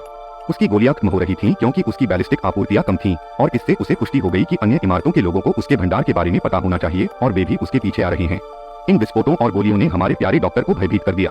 आखिरकार दुनिया में केवल एक ही जगह है जहां हर दिन ऐसी आवाजें सुनना सामान्य बात है। शर्मिंदा होकर उसने इसे छुपाया और अपना काम करने चली गई। अब झांग जी के लिए यह स्पष्ट था कि उन्हें कार्रवाई करनी चाहिए। आवाज समूह में हर कोई पहले के शोर के बारे में पूछ रहा था। झांग जी हमेशा की तरह होशियार ने कहा कि यह दूसरी इमारत के निवासी थे जिन्होंने उसके घर को उड़ाने की कोशिश की थी और जल्द ही दूसरों को लूटने वाले थे, लेकिन उसने उन्हें इमारत से बाहर निकाल दिया और कुछ को इस जीवन से बाहर कर दिया। इसके लिए सभी ने झांग जी को धन्यवाद दिया। अधिक जानकारी प्राप्त करने के लिए उसने अपने चाचा को फोन किया। यह समूह जो अभी आया है बिल्डिंग 26 से है और इसका नेतृत्व वांग तियानफैंग नामक व्यक्ति कर रहा है। चाचा की जानकारी यह है कि उन्होंने वही किया जो चेन झेंग ने इस इमारत में किया था, आवास को पलट दिया, जगह पर कब्जा कर लिया और खाना भी चुरा लिया। झांग जी ने अपने चाचा को स्पष्ट कर दिया कि उन्होंने कई लोगों को उलट दिया है, इसलिए वे बदला लेने के लिए वापस आएंगे और कुछ करने की कोशिश करेंगे। इसलिए उन्हें पड़ोसी निवासियों को एकजुट करना होगा और अपनी रक्षा करनी होगी। फिर केवल झो क्यूर के साथ बात करते हुए झांग जी ने कहा कि अगर मौका दिया गया तो पड़ोसी उसकी पीठ में छुरा घोंप देंगे। उसे अंकल यू के साथ मिलकर अन्य बिल्डिंग के समूहों के बारे में जानकारी इकट्ठा करने का मिशन देना होगा। केवल 2 दिन बीते थे और अब वह एक नौकरानी के वेश में थी और अपनी खुफिया सेवा को जो कुछ भी पता चला था उसे बता रही थी। गलत जगह देखना बंद करें और ध्यान दें। जो क्यूर बताते हैं कि पड़ोस पर हावी होने वाले सबसे मजबूत समूह बिल्डिंग 26 का समूह है जो 2 दिन पहले यहाँ आया था और बिल्डिंग 21 से एक अन्य समूह है। फिर भी 2 अन्य इमारतों के एक समूह के पास ताकत होनी चाहिए, लेकिन उन्होंने अभी तक कुछ भी नहीं किया है। बस इसी से झांग जी ने यह निष्कर्ष निकाला कि अन्य इमारतों के निवासी एकजुट होने के बजाय पहले ही एक दूसरे पर हमला कर चुके हैं और अब कोई खतरा नहीं है। अच्छे काम के लिए आभारी होकर वह उसे जानकारी एकत्र करना जारी रखने के लिए कहता है और किसी कारण से वह शर्मा जाती है, शायद यह सोचकर कि कुछ और होगा। बिल्डिंग 26 से वही समूह इमारत में लौट आया और इस बार उन्होंने इमारत के अन्य अपार्टमेंटों के लोगों को पलटना शुरू कर दिया और संदेश छोड़ दिया कि जब तक झांग जी नहीं जाएंगे इमारत के सभी निवासी मर जाएंगे। जल्द ही यह खबर फैल गई और हमारे जोड़े के अभ्यास में बाधा उत्पन्न हुई। इमारत के निवासी झांग जी से कार्रवाई करने की मांग कर रहे थे। यह देखकर वह क्रोध लौट आया। उन्होंने टेक्स्ट और ऑडियो संदेश भेजकर कहा कि हर किसी का जीवन उनके लिए कोई मायने नहीं रखता और उन्हें अकेले ही अपना बचाव करना होगा। कुछ ही देर बाद झांग जी ने अपने चाचा को फोन किया और कहा कि अब चमकने की बारी उनकी है। बिल्डिंग ग्रुप में उन्होंने बताया कि बिल्डिंग 26 का गैंग सिर्फ 20 लोगों का है, अगर वे एकजुट हो जाएं तो उनके खिलाफ लड़ सकते हैं। बोलते हुए सभी इस बात पर सहमत हुए कि उन्हें यह करना ही होगा। उन्होंने चैट में यह भी कहा कि वह कई दिनों से ठीक से खाना नहीं खा रहे हैं। एकमात्र व्यक्ति जो युवा, मजबूत और पोषित है वह झांग जी है। वह एकमात्र ऐसा व्यक्ति है जिसके पास सभी का नेतृत्व करने की ताकत है। इसके साथ झांग जी ने चैट में एक संदेश भेजा कि वह प्रतिद्वंद्वी इमारत का सामना करने में सभी की मदद कर सकता है जब तक कि हर कोई उसके आदेशों का पालन करता है। सभी ने कहा कि उन्हें ऐसे आदेशों का पालन करना स्वीकार है जिससे उनकी जान को खतरा न हो। अपने घर में शांत हमसे बेहतर खाना खा रहा है। झांग जी का कहना है कि उन्हें जोखिम उठाना होगा, हाँ, अन्यथा उन्हें बिल्डिंग 26 के समूह के आने और सभी को मारने का इंतजार करना चाहिए। एक तरफ अंकल यू ने उन्हें झांग जी का अनुसरण करने के लिए सहमत होने के लिए प्रोत्साहित किया। उन्होंने आज्ञा मानना स्वीकार कर लिया। धोखों को प्रेरित करने के लिए उन्होंने बताया कि ऐसे वाहन हैं जो बर्फ में बाहर यात्रा कर सकते हैं। यदि वे बिल्डिंग 26 से समूह का सामना करते हैं तो वह उनके लिए भोजन ला सकता है। सभी पड़ोसी हर बात का पालन करने के लिए सहमत हुए, यहाँ तक कि सबसे खतरनाक चीजों को भी पड़ोसियों द्वारा न मारे जाने की उम्मीद में, और मुख्य रूप से भोजन प्राप्त करने के लिए। अब हर कोई झांग जी को इमारत के नेता के रूप में रखने के लिए सहमत है। अब जबकि हर कोई उसे एक उद्धारकर्ता के रूप में देखता है, झांग जी अपनी पहली खोज बाहर करेगा। अपनी विशेष ठंडी बनियान और कपड़ों से उसे कोई परेशानी नहीं होगी। जब जो क्यूयर कहने की वाली थी कि वह उसके साथ जाएगी तो झांग जी ने कहा नहीं, उसे कभी भी अपार्टमेंट नहीं छोड़ना चाहिए और वह उसके बिना यहाँ रहने के लिए उस पर 100% भरोसा करता है। लेकिन जैसे ही वह चला जाता है, बदमाश उसकी उंगलियां चटका देता है और अपार्टमेंट में सारा सामान गायब कर देता है। वह इमारत की 4थी मंजिल पर उतरता है और वहाँ एक खिड़की के माध्यम से बाहर कूदने में सफल हो जाता है।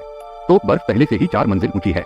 जो कोई भी ठंड को नजरअंदाज करके यहाँ चलने की कोशिश करेगा वह कहीं न कहीं बर्फ में डूब जाएगा और नष्ट हो जाएगा। सौभाग्य से उसने अपने आयामी स्थान में एक स्नोमोबाइल संग्रहित किया था। एक इमारत में किसी ने यह दृश्य देखा। मुझे नहीं पता कि क्या उन्होंने उसे कहीं से स्नोमोबाइल खींचते हुए देखा था या बस उसे चलाते हुए देखा था। कुछ समय बाद वह वहां पहुंच गया जहां वह जाना चाहता था, तियागुई सिटी पुलिस स्टेशन। शीशा तोड़ते हुए वह बिना किसी परेशानी के अंदर घुस गया। उसका लक्ष्य अधिक हथियार और गोला बारूद हासिल करना है। पुलिस स्टेशन के अंदर उन्होंने अधिकारियों को बिना गर्म कपड़ों या हीटर के ड्यूटी पर पाया। ठंड की पहली रात उनके लिए आखिरी रात थी। झांग जी अधिकारियों के प्रति अपना सम्मान दिखाते हैं और कहते हैं कि वे एक समय नायक थे जिन्होंने शहर की रक्षा की थी। जैसे ही वह शवों को ढकता है, उसे उस स्थान की चाबियां मिल जाती हैं। उनके साथ वह यहाँ सब कुछ खोल सकता है, यहाँ तक कि हथियार कक्ष भी। इस स्थान में प्रवेश करने पर यह कई लोगों के लिए स्वर्ग है। चुनने के लिए सभी प्रकार के हथियार और गोला बारूद मौजूद हैं।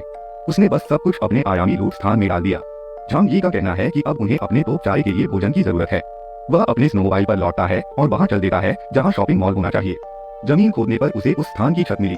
शीशा तोड़कर और उस जगह से गुजरते हुए उसने वह सब कुछ चुरा लिया जो उपयोगी हो सकता था। सुपरमार्केट में सभी फल ठंड से जम गए थे, साथ ही मांस भी। लेकिन इससे उन लोगों को फायदा होगा जिनके पास खाने के लिए भी जमीन नहीं है। उसने जो कुछ बचाया जा सकता था उसे थैलों में डाला और अपने स्नोमोबाइल में वापस आ गया। अपने भवन में लौटने पर भवन 26 का नेता उसे बाहर जाकर भोजन प्राप्त करने का प्रबंध करते देख ईर्ष्या से हरा हो गया और उस स्नोमोबाइल को चुराने के लिए उत्सुक हो गया। इसके अलावा इमारत के सभी निवासियों ने, जिन्होंने स्नोमोबाइल का शोर सुना, उन्होंने भी इसे देखा। अंकल यू ने देखा कि उनका भतीजा अधिक भोजन लेकर लौटने में कामयाब रहा। वह प्रसन्न था। झांग जी ने सभी को स्पष्ट कर दिया कि ऐसे ठंडे मौसम में बाहर जाना और बर्फ में दबे भोजन को ढूंढना बेहद मुश्किल था। अंकल यू चिल्लाए और झांग जी को हीरो बताया। इस खराब भोजन और हाथ में बंदूक के साथ उसने आदेश दिया कि जो कोई भी भोजन लेना चाहे उसे उसके आदेशों का पालन करने के लिए तैयार रहना चाहिए। जैसा कि अपेक्षित था, बिल्डिंग 26 के निवासी बाद में आए और कहने लगे कि या तो भोजन सौंप दो या फिर अपनी जान। उनका पहला आदेश था कि अभी वे उनका खाना चुरा लेंगे, वहां जाकर उन्हें खत्म कर देंगे। जो कोई हत्या करेगा उसे 5 दिन तक भोजन मिलेगा। बस यह सुनकर कि उन्हें 5 दिन का खाना मिल सकता है, हर कोई पागल हो गया और बिल्डिंग 26 से गिरोह के सदस्य पर हमला कर दिया। उन्हें समझ नहीं आ रहा था कि कमजोर और डरे हुए लोग अचानक इतने पागल कैसे हो गए। वे अभिभूत थे। झांग जी और उनकी मंगेतर ने सभी को दुश्मनों को हराते और उनकी जीत का जश्न मनाते देखा। जो बच गए वे वापस बिल्डिंग 26 में भाग गए और हमारी तरफ के घायल जो क्यूयर को पता था कि वह उन्हें बचा सकती है, लेकिन वह जानती थी कि उसे दयालुता के कारण दवाएं और भोजन खर्च करने की आवश्यकता होगी। उसने भी हार मान ली क्योंकि वह जानती थी कि झांग जी इसकी अनुमति नहीं देगी। मैं अब यहाँ पूछता हूँ, क्या आपको लगता है कि झांग जी एक खलनायक है या सिर्फ एक नायक विरोधी है, या मुझे नहीं पता, जीवित रहने के लिए बस वही करता है जो आवश्यक है, क्योंकि अब से वह सभी लोगों को बहुत ही शातिर तरीके से इस्तेमाल करना शुरू कर देता है। वह सभी को इकट्ठा करते हैं और उन्हें बधाई देते हैं। जो लोग MVP थे और जिन्होंने सबसे ज्यादा हत्याएं की, उन्हें बोनस मिला। यह सभी को उसके लिए प्रयास करने के लिए प्रोत्साहित करने के लिए पूर्व निर्धारित था। एक एक करके उन्होंने हाथ में बंदूक लिए उस व्यक्ति और भोजन के मालिक की बात मानी। किसी के चेहरे पर खुशी नहीं थी, लेकिन जब किसी की बारी आई तो झांग जी ने उसे सुस्ताते हुए देखा। उसने उसका तिरस्कार किया और लात मारकर उसकी ओर एक कैंडी फेंक दी। उन्होंने शिकायत की कि यह उचित नहीं था क्योंकि उन्हें केवल वही प्राप्त होगा। झांग जी ने सवाल किया कि क्या उनमें अब भी शिकायत करने का साहस है।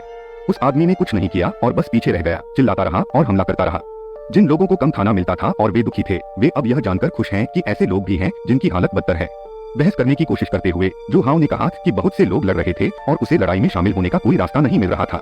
झांग जी ने स्पष्ट कर दिया कि उन्हें इसकी परवाह नहीं है, केवल परिणाम मायने रखते हैं। गुस्से में जू हाओ ने जोर देकर कहा कि झांग जी उसके साथ विशेष व्यवहार कर रहा था। तो झांग जी ने आदेश दिया और 2 पड़ोसियों ने असंतुष्ट व्यक्ति को पकड़ लिया। उसने बस चिल्लाकर पूछा कि उन लोगों का क्या होता है जो बॉस के आदेशों का उल्लंघन करते हैं। बनाने के बाद यह साफ हो गया कि शिकायत करने वालों का क्या होता है। उदाहरण के तौर पर लिए गए लड़के के हाथ में कैंडी थी। झांग जी ने उस पर कदम रखा, कैंडी और गरीब आदमी के बाल पकड़ लिए और स्पष्ट कर दिया कि काम भोजन के बराबर है, कोई काम नहीं तो खाना नहीं। उन्होंने झो क्यूई को शेष आपूर्ति संग्रहित करने का आदेश दिया क्योंकि सभी ने अपना हिस्सा ले लिया था। भीड़ के बीच में उसे एक परिचित आवाज सुनाई दी। फैंग युकविंग और उसका खून चूसने वाला दोस्त खुद को नीचे खींच रहे थे। उन्होंने कहा कि उन्हें अभी तक अपना भोजन नहीं मिला है और यदि बड़े भाई झांग जी उनके बारे में नहीं भूले हैं तो हमेशा की तरह विनम्र झांग जी ने कहा कि वह उनके बारे में नहीं भूले हैं। जो क्यूई ने भोजन संग्रहित किया क्योंकि उन दोनों के लिए पर्याप्त भोजन नहीं था। फैंग युकिंग ने रोते हुए पूछा कि इतने सालों के बाद भी वह उसे पसंद क्यों नहीं करता। उसने एक तमाचा मारकर उसे वहां से चले जाने को कहा। उसने उसे कभी पसंद नहीं किया और अब उसने अद्भुत झो क्यूई से सगाई कर ली है। महिलाओं में से एक ने कहा कि वह एक सोने की खोज करने वाली फुहड़ थी। झांग जी ने सहमति जताते हुए कहा कि वह हमेशा अमीर लड़कों को धोखा देकर उनके पैसे हड़प लेती है। जिस लड़के को अभी अभी अपमानित किया गया था, उसने कहा कि उसने पहले भी कई बार उसका इस्तेमाल किया था। तब दूसरे लोगों ने कहा कि अगर उन्हें सर्वनाश से पहले पता होता कि वह खुद को बेच रही है तो उन्होंने भी फायदा उठाया होता। इतना अपमानित होने के बाद वह भाग गई। किसी कारण से 2 लोगों ने खून चूसने वाली दोस्त को पकड़ लिया और उसे कहीं और खींच लिया। उनकी अभिव्यक्ति और उसके मुंह को ढकने से मुझे लगता है कि वे उसे खाना खिलाने गए थे। उसके लिए जू हाओ ने फैंग युकिंग के बारे में बताने के लिए खाने के लिए कुछ बेहतर प्राप्त किया और अब कसम खाई कि वह मालिक के लिए बेहतर करेगा। शो के बाद झांग जी ने इमारत की किलेबंदी को व्यवस्थित करना शुरू किया। इमारत में कुल 47 लोग रहते हैं। अब झांग जी, झो क्यूई, अंकल यू और उनकी पत्नी श्री मेई को छोड़कर लोग 7-7 लोगों के 6 समूह बनाते हैं और बारी बारी से 24 घंटे इमारत की सीढ़ियों की रखवाली करते हैं। जब शत्रु आए तो चिल्लाना चाहिए, शोर मचाना चाहिए और सभी को सचेत करना चाहिए। अंकल यू एक पूर्व सेना अनुभवी होने के नाते सभी समूहों का आयोजन करेंगे। घर में आराम से रहते हुए झांग जी कुछ पढ़ रहा था और झो क्यूई ने पूछा, अगर अब बर्फबारी शुरू हो जाए तो क्या होगा। जैसे ही उसने अपने हथियार आयामी लूट भंडार से बाहर निकाले, उसने कहा, वे सर्दियों में हैं। बर्फ पिघलने तक वे कम से कम 1 महीने तक फंसे रहेंगे।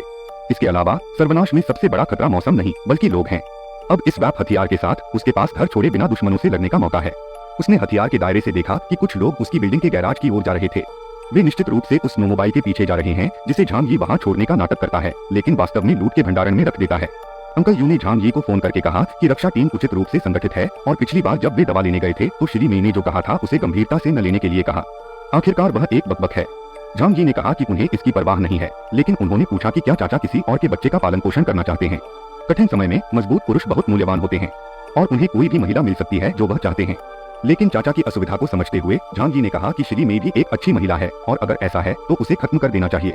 हालांकि चाचा ने कहा कि सर्वनाश में उसके बारे में नहीं सोचना चाहिए और अब वह काम पर वापस जाएंगे। झांग जी ने झो क्यूयर से कहा कि बच्चों के इन मामलों पर शांति से सोचा जाना चाहिए। उनके द्वारा खोदी गई सुरंग में बिल्डिंग 26 के कुछ लोग गुप्त रूप से चोरी करने की योजना बनाकर वापस आ गए। उनमें से पहले को तो लगभग मार ही पड़ी। गार्ड ने दुश्मन पर हमला बोल दिया और सीढ़ियों पर विवाद शुरू हो गया। बिल्डिंग 26 के समूह ने इस तथ्य पर भरोसा नहीं किया कि अब झांग यी की इमारत इतनी अच्छी तरह से संरक्षित थी और बचे हुए लोग भाग गए। बाहर अच्छे जीवन का आनंद लेते हुए झांग यी ने दुश्मनों को भागते देखा और कहा कि वह वास्तव में लूट के भंडार से अपना व्याप लेते हुए कुछ को गोली मारने के मूड में था। दायरे के माध्यम से वह पूरी तरह से देख सकता था, एक बेतुकी शांति के साथ, यहाँ तक कि ट्रिगर खींचने के परिणाम को भी जान सकता था। भगोड़ों में से एक को सीधे सिर में गोली लगी और अन्य यह महसूस करते हुए कि यह क्या था और भी अधिक उन्मत्त होकर भागे। झांग यी ने मन ही मन सोचा, यह एहसास बहुत अच्छा है और इसका और अधिक आनंद लेने का फैसला किया। सभी शॉट सटीक थे, जिनका लक्ष्य सिर और घड़ी को निशाना बनाना था। जमीन पर 7 कैप्सूल के साथ बर्फ में 7 शव थे। इससे उन्हें यकीन हो गया कि उन्होंने इमारतों के सभी पड़ोसियों को एक संदेश भेज दिया है। बिल्डिंग 25 के नेता झांग यी के पास एक राइफल है और उसका सामना करने का कोई रास्ता नहीं है। अब उन्हें उसके आदेशों का पालन करना होगा। अगले दिन झो क्यूई यह कहते हुए भोजन लेकर आई कि वह खाना पकाने का अभ्यास कर रही है। इसके अतिरिक्त उसने कल रात बालकनी पर शोर के बारे में पूछा। बिना कुछ छिपाए झांग यी ने कहा कि उसने 7 लोगों की गोली मारकर हत्या कर दी। महिला की प्रतिक्रिया सिर्फ यह कहने के लिए थी कि झांग यी अद्भुत हैं। झांग यी ने यहाँ तक पूछा कि क्या वह उत्सुक नहीं थी कि उसने ऐसा करने के लिए AWP का उपयोग क्यों किया। झो क्यूई ने कहा कि यह उसका कोई काम नहीं है और इससे कोई फर्क नहीं पड़ता कि उसने क्या किया। वह उसके साथ है और यह बाहर मरने से बेहतर है। दूसरे शब्दों में उसे इसकी परवाह नहीं है कि वह बाहर दूसरों के साथ क्या करता है। झांग यी ने उसकी प्रशंसा भी की और कहा कि वह स्मार्ट है और उसमें अनावश्यक जिज्ञासाएं नहीं है और उसे यह पसंद है। इस बीच दूसरी तरफ बिल्डिंग 26 के निवासियों की नजर बर्फ में शवों पर पड़ी। उनमें से एक बॉस से संबंधित है। वे चिंतित हैं क्योंकि उन्हें कोई भोजन नहीं मिला है और अब उनकी योजनाओं को पूरा करने के लिए पुरुषों की कमी है। टियान फैंग चिढ़ गया और उसने डेविड, उसके रिश्तेदार और अन्य लोगों के शव लाने और अधिक भोजन करने का आदेश दिया। इस बीच झांग यी ने दूसरे दौर के लिए बाहर जाने का फैसला किया। अब हर कोई उसका सम्मान करता है और निस्संदेह वे बहुत डरे हुए हैं। हेडफोन लगाने और अंकल यू लाइन पर होने के कारण झांग यी को अब यकीन है कि इमारत सुरक्षित है। इस बीच बिल्डिंग 26 के नेता केवल कड़वाहट में डूब सकते थे। अगर उसे वह मोटरसाइकिल मिल जाए तो वह सिगरेट और खाना देने के लिए बाहर जा सकता है। जो लोग पहले मोटरसाइकिल की तलाश में गए थे उन्हें वह पार्किंग में नहीं मिली और उन्हें गोली मार दी गई। झांग यी ने तब तक मोटरसाइकिल चलाई जब तक वह वहां नहीं पहुंच गया जहां वह जाना चाहता था, मशीनों और आयातित कारों का जिला। गोदाम इतने बड़े थे कि वे अभी तक बर्फ से ढके नहीं थे। छत तोड़कर वह रस्सी लेकर नीचे उतरा और सब कुछ अपने असीमित लूट के भंडार गोदाम में रख दिया। अब इन लग्जरी कारों का कोई मूल्य नहीं है, लेकिन किसी बिंदु पर हो सकता है। अगला कदम गैस स्टेशन पर जाना था। उसे अपने स्नोमोबाइल सहित जनरेटर और मशीनों के लिए इसकी आवश्यकता है। दुर्भाग्य से स्टेशन पूरी तरह से बर्फ में दब गया था। 10 मीटर तक खुदाई करना असंभव था।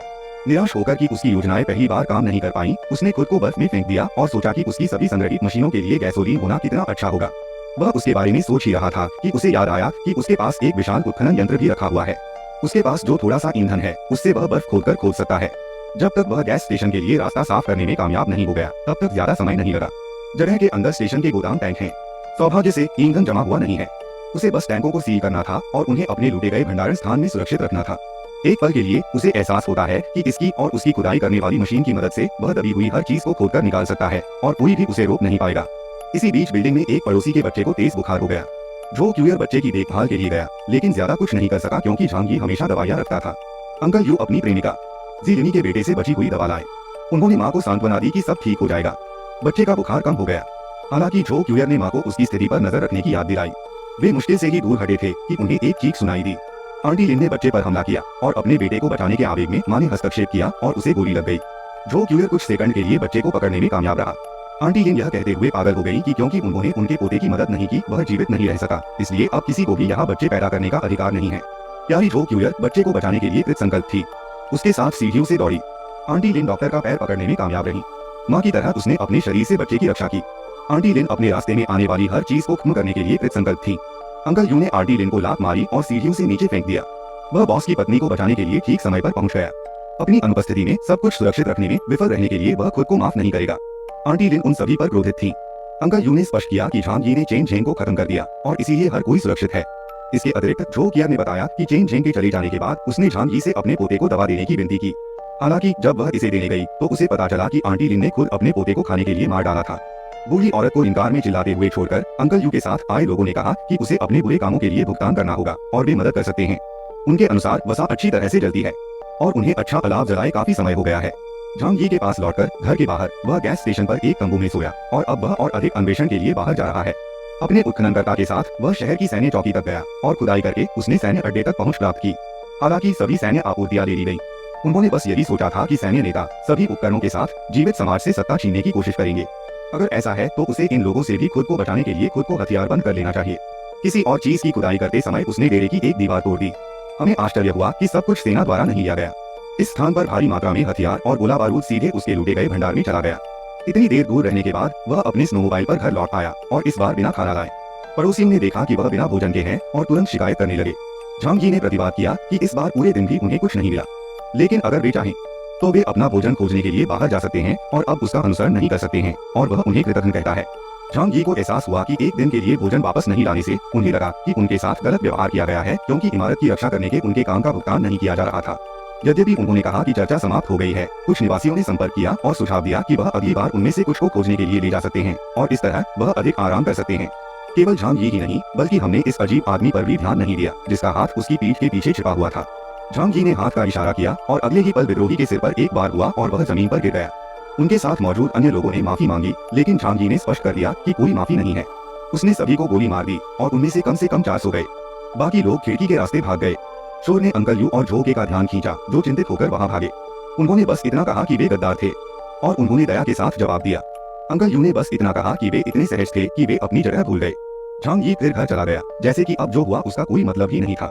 जेली में यह सोचकर वहां रुक गए कि उन्होंने जिस दया का उल्लेख किया है वह सिर्फ दूसरों को चेतावनी देने के लिए है। किसी ने भी सवाल नहीं किया कि क्या हुआ। वे घर चले गए, जबकि झांग जी को लगता है कि उसका तोप का चारा खत्म हो रहा है। आरामदायक घर में झांग जी ने झोके से पूछा कि क्या उसके दूर रहने के दौरान कुछ हुआ था। उसने बताया कि चाची लिन अपने पोते की मौत के कारण पागल हो गई थी और उसने मां पर हमला किया था, लेकिन इसका समाधान पहले ही हो चुका था। इसके अतिरिक्त चेन लिंग यू नामक एक अन्य इमारत से कोई व्यक्ति झांग जी के साथ कुछ चर्चा करना चाहता था, लेकिन उसने विशेष विवरण नहीं बताया, बस इतना कहा कि वह उसके साथ सहयोग करना चाहती थी। यह नहीं पता था कि यह व्यक्ति क्या पेशकश कर सकता है। झांग जी को इसकी परवाह नहीं थी।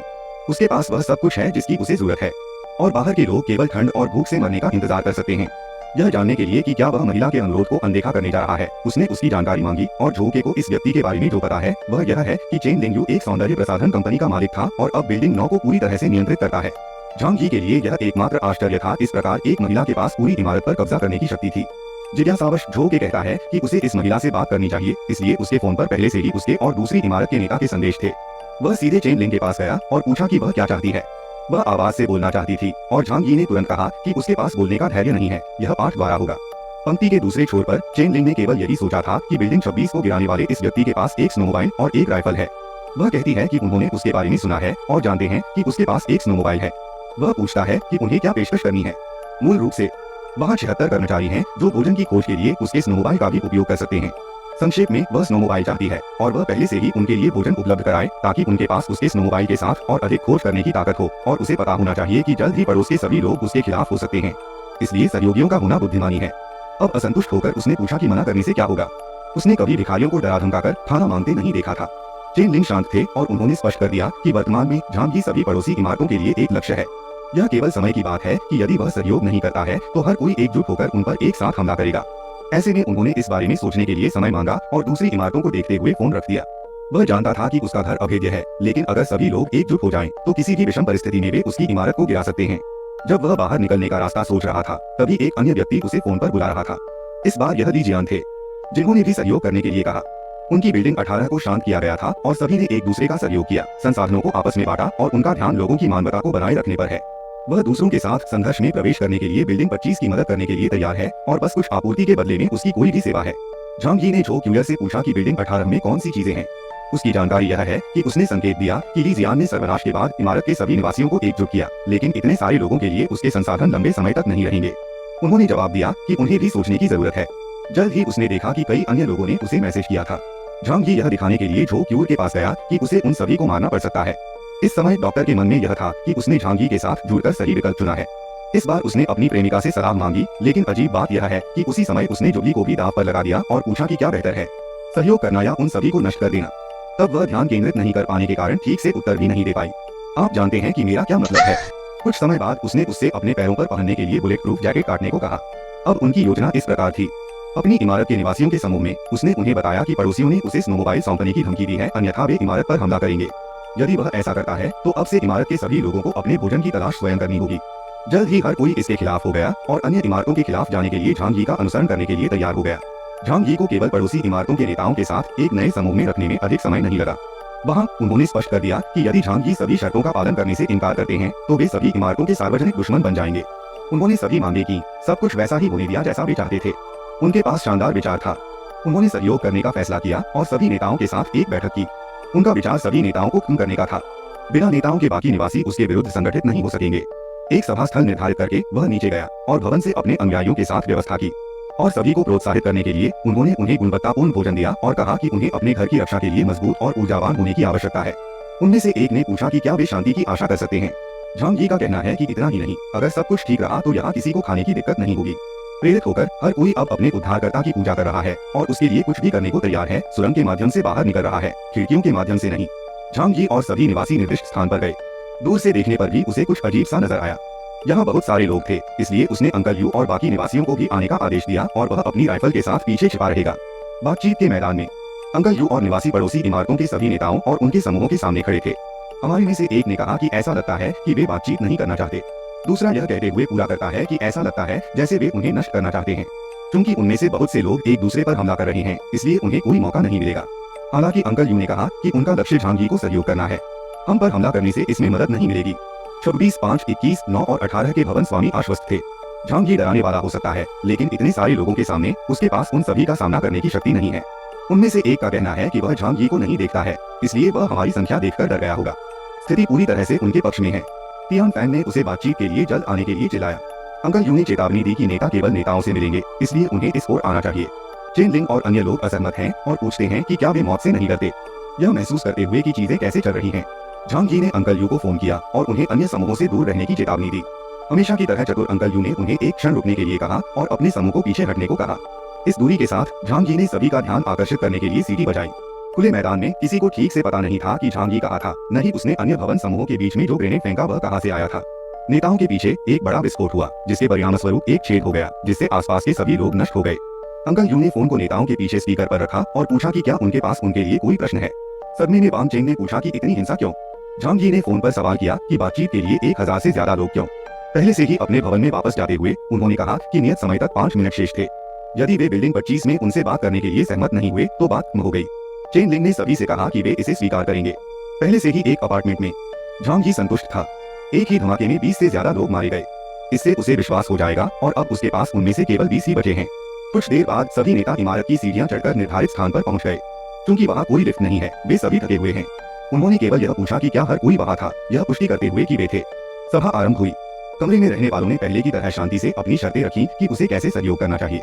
इससे असंतुष्ट होकर उसने अपना ग्लॉक निकाला और मेज पर रख दिया। तुरंत हर कोई चौंक गया। इसलिए झांग यी ने कहा कि यह सिर्फ उसकी कमर को परेशान कर रहा था। जारी रखना। उनमें से कोई भी इसे नजरअंदाज नहीं करना चाहता था और कहता था कि अगर वे पलटेंगे तो बाकी लोग उनके खिलाफ एकजुट हो जाएंगे। इस प्रकार झांग यी ने चर्चा का नेतृत्व किया। पहला बिंदु, वह उनकी मांगों से सहमत नहीं है। इतने सारे लोगों को खाना मुहैया कराना उनके लिए नामुमकिन है। वह प्रत्येक भवन के लिए प्रतिदिन अधिकतम 10 भोजन दे सकता है। वे उनका उपयोग कैसे करते हैं यह उन पर निर्भर है। चेन लिंग क्रोधित था। यह बहुत कम है, सिर्फ उनकी बिल्डिंग में ही 76 लोग रहते हैं। इसके बाद झांग यी ने इसे स्पष्ट कर दिया, यह या तो यह है या युद्ध है। कोई रास्ता न निकलने पर तियान फैंग ने यह कहते हुए मोर्चा संभाला कि चेन लिंग हर किसी का प्रतिनिधित्व नहीं करता है। वे स्वीकार करना चाहते हैं, लेकिन अगर उन्हें भोजन के बिना छोड़ दिया जाए तो यह हर किसी को सहयोग करने के लिए राजी नहीं करेगा। झांग यी ने क्रोधित होकर पूछा कि क्या यह वास्तव में उनके लिए बहुत कम है। सबसे शांतिपूर्ण ली जियांग ने यह कहते हुए नेतृत्व किया कि वह बात करना चाहते हैं। यह हमेशा सिर पर गोली मारने से बेहतर होता है। इस बिंदु पर झांग यी ने मेज पर अपना पैर रखते हुए कहा कि भोजन अनंत नहीं है। यदि वे खोजे भी तो अंततः वे समाप्त हो जाएंगे।